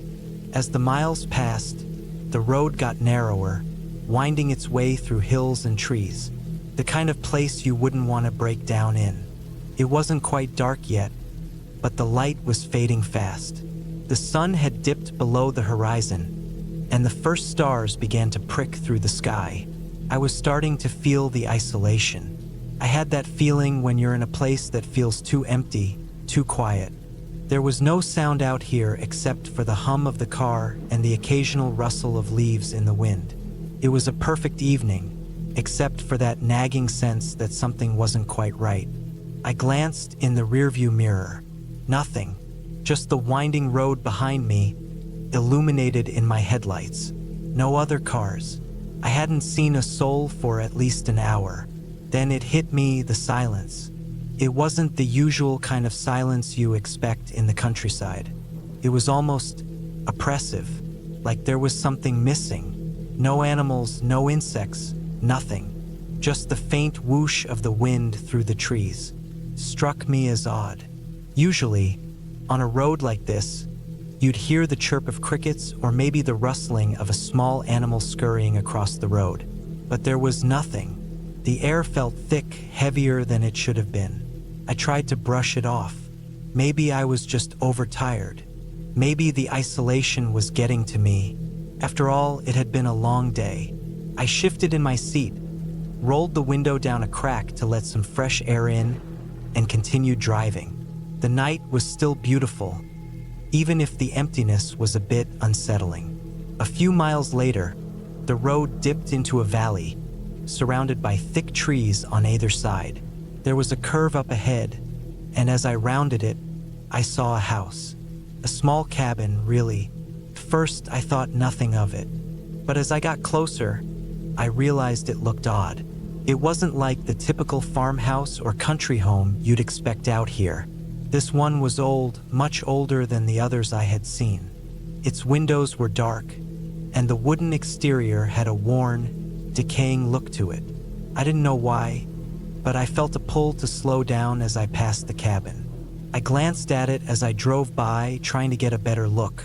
There was something strange about it, something off. The way it stood there, isolated and weathered, in the middle of nowhere. It didn't seem like it belonged. Then I saw something in the window, a shadow. At first, I thought it was just the way the light hit the glass, but then I saw it again. A figure, not clear enough to make out, but enough for me to feel my pulse quicken. I couldn't see who or what it was, but something about it felt wrong. I was already a few hundred yards past the house when I had the urge to stop. I don't know why. Maybe I thought I should have checked to see if anyone needed help, or maybe it was curiosity. But whatever it was, I felt this strange compulsion to go back. I pulled the car over to the side of the road, the tires crunching against the gravel as I shifted it into park. I stared at the cabin, wondering if I was being foolish, but there was that feeling again, something tugging at me, urging me to turn around. So I did. I slowly backed the car up to the cabin, taking care not to hit the curb or anything in the dark. The headlights illuminated the weathered building, casting long shadows across the yard. The windows were still dark, but I swore I saw something move inside, just at the corner of my vision. I felt the hairs on the back of my neck stand up. I parked the car right in front of the cabin and turned off the engine. The silence hit me again, even more pronounced now. There was no sound at all, not even the wind. I sat there for a moment, debating whether I should just leave. The place felt wrong, too quiet, too isolated. I could drive away and forget I ever saw it. But that nagging feeling wouldn't go away. I grabbed my flashlight from the glove compartment and stepped out of the car. The cold night air hit me immediately. I pulled my jacket tighter around my body and walked toward the cabin. The ground was soft underfoot, like the soil had been soaked with rain. My boots sank into the earth with each step. As I got closer, I could see more details of the house. The roof was sagging in places, and the porch had collapsed. The wood was rotting, splintered in places, and the paint had long since chipped away. The windows were cracked, and I could barely see through them, but I was sure there was something moving inside. I stopped just in front of the porch, shining my flashlight through the cracks in the wooden slats. Nothing, just darkness, but something didn't feel right. I hesitated before I reached for the doorknob. My fingers brushed against it, and it felt surprisingly warm, like it had been recently touched. I froze. I wasn't sure why, but I felt a surge of panic. I yanked my hand back, almost knocking the flashlight out of my grip. My heart was racing now, and I suddenly felt the urge to leave. But before I could turn around, I heard a noise. It was faint at first, just a rustling sound, like someone moving around inside. My mind immediately went to the worst-case scenario. Someone was in there. I stepped back, my breath catching in my throat. I was about to turn and run back to the car when the door creaked open, just a little, as if it had been nudged from the inside. I froze. I didn't know what to do. Part of me wanted to run, to get in my car and drive away, but another part of me was curious, stupidly curious. I stepped forward slowly, my flashlight shining into the crack of the door. The air smelled stale, like old wood and mildew. My heart pounded in my chest as I pushed the door open a little further. I half expected something to jump out at me, but all I saw was a hallway, dark and empty, with dust swirling in the weak beam of my light. I stood there for what felt like an eternity, trying to decide whether to go in. I wanted to call out, to ask if anyone was in there, but the words wouldn't come. The silence around me was suffocating. And then, just when I thought I might turn and leave, I heard a voice. It was faint, a whisper, but it came from inside the cabin. I couldn't make out the words, but it was enough to send a chill down my spine. I backed away from the door, my heart racing even faster now. I knew I had to leave, but my legs felt like they were stuck to the ground. I glanced at the car, just a short distance away, and then back at the cabin. The figure in the window, the shadow, it was gone. The house stood silent. That's when I saw it. Just for a second, before I turned and bolted back to the car, I saw something move behind the window. A shape, a silhouette. It wasn't human, not quite. It was long, stretched out like a shadow, but it didn't belong. I didn't look back after that. I didn't dare. I ran to my car, jumped in, and slammed the door shut. My hands were shaking as I fumbled to start the engine. The car roared to life, and I slammed my foot on the gas, tearing out of there as fast as I could. I didn't stop until I was back in the town, miles away from that cabin, from whatever that thing was. I never told anyone about that night, and I never went back to that road again. But sometimes, when I'm driving late at night, I remember the way the air felt, the way the silence pressed down on me, and the shadow in the window. I can't shake the feeling that whatever was in that cabin is still out there, waiting for someone else to find it.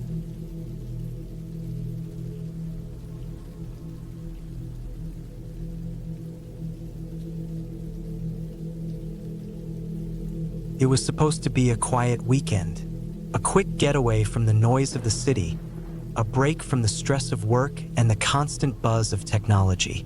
The plan was simple: me, my old truck, and a remote cabin up in the mountains. A place far enough from civilization that no one would bother me. The kind of place where I could hike, read, and just breathe again. I'd rented the cabin online. No reviews, just a photo of the cabin sitting alone by a dense forest. It looked peaceful. The owner, some guy named Greg, gave me the details over the phone. He mentioned the place was off the beaten path but not too far. The drive was supposed to be about 3 hours from the nearest town. I didn't mind. I liked the idea of being alone, far from everything, and just recharging. I left early that morning, my truck loaded with bags of food, hiking gear, and a few books I'd been meaning to read. The sky was overcast, which I didn't mind. I preferred the quiet, muted light over the blinding sun. The highway was smooth, with long stretches of nothing. Small towns passed by in a blur. I stopped once for gas and coffee, and the attendant gave me a strange look when I asked about the cabin. He seemed hesitant to talk about it, muttering something about the area being a little odd. At first, I thought it was just a local superstition, the kind of thing people say when they haven't traveled far from home. So I ignored it. The road got narrower as I got closer, the trees thickening around me, and eventually, the last sign of civilization faded away. By the time I turned onto the gravel road leading up to the cabin, the sky had turned a deep gray, and the air felt heavy. A storm was coming. I wasn't in a hurry, so I slowed down and enjoyed the winding drive. The cabin was up on a hill, surrounded by a dense forest, the kind of place where, if you weren't careful, you could lose track of time and forget there was anything beyond those trees. I parked next to the cabin, a small, weathered building that looked like it had been there for decades. The paint on the walls was peeling, and the porch had a slight sag to it. The windows were old-fashioned, with thick curtains drawn, and the door had a heavy, iron lock on it. I grabbed my bags, walked inside, and immediately felt the weight of isolation. The cabin smelled like old wood and dust, with a faint trace of mildew in the air. It wasn't uncomfortable, though. It felt authentic, like the kind of place where you could unplug from everything. There was a small living room with a fireplace, a kitchen with old appliances, and a narrow staircase leading up to a loft bedroom. I unpacked my things and decided to take a walk before the rain started. I slipped on my hiking boots and grabbed my jacket. The air outside was cool, with a slight breeze that ruffled the leaves of the trees. The sound of birds was distant, and the only real noise was the crunch of gravel under my boots. I walked down the narrow path that led into the forest, the trees thickening the farther I went. The ground was soft and muddy from the rain earlier, but I didn't mind. The forest was eerily quiet.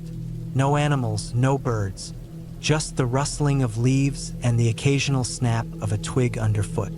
After a while, I came across a small clearing. The trees were thinner here, and the light seemed to filter through in beams, casting strange shadows on the ground. I stood there for a few moments, just taking in the peacefulness of it all. But then something caught my eye, a figure standing at the edge of the forest. At first, I thought it was a trick of the light, a shadow maybe, but as I focused, I saw her more clearly. A woman standing just inside the trees. She was tall, dressed in a long, dark coat that hung loosely around her body. Her hair was long and black, wild, like it hadn't been combed in days. But it wasn't her appearance that made my skin crawl. It was the way she stood, unmoving, staring directly at me. I froze, unsure of what to do. I was too far away to make out her face, but I could feel her eyes on me, like they were piercing through the thick air.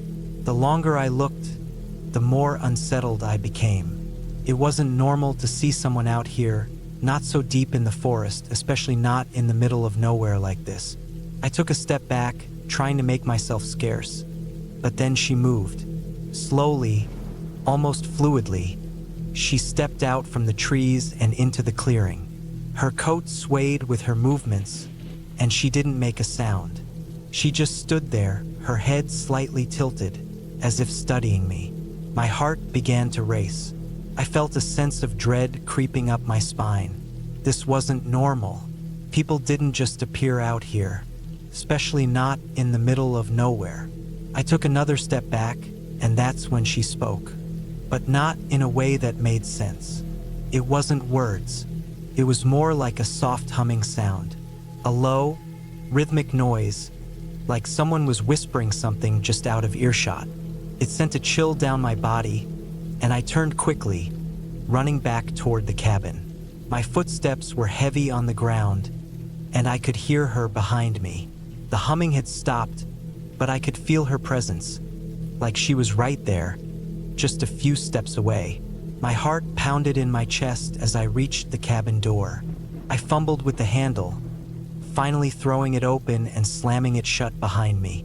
I leaned against the door, trying to catch my breath. There was no one outside now. No woman. No estrange noise. Just the heavy silence of the woods. I didn't know what to think.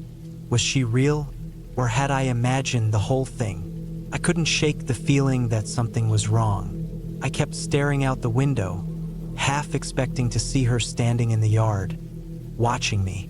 But there was nothing, just the dark, empty trees stretching out into the night. The storm arrived a few hours later. The wind picked up, howling through the trees, and rain began to pour down in sheets. The sound of it hitting the roof was deafening. I sat in the living room, my mind racing. I couldn't shake the image of her standing there, her eyes locked on mine. There was something in the way she looked at me, something unsettling. I spent the rest of the night inside, never venturing back out.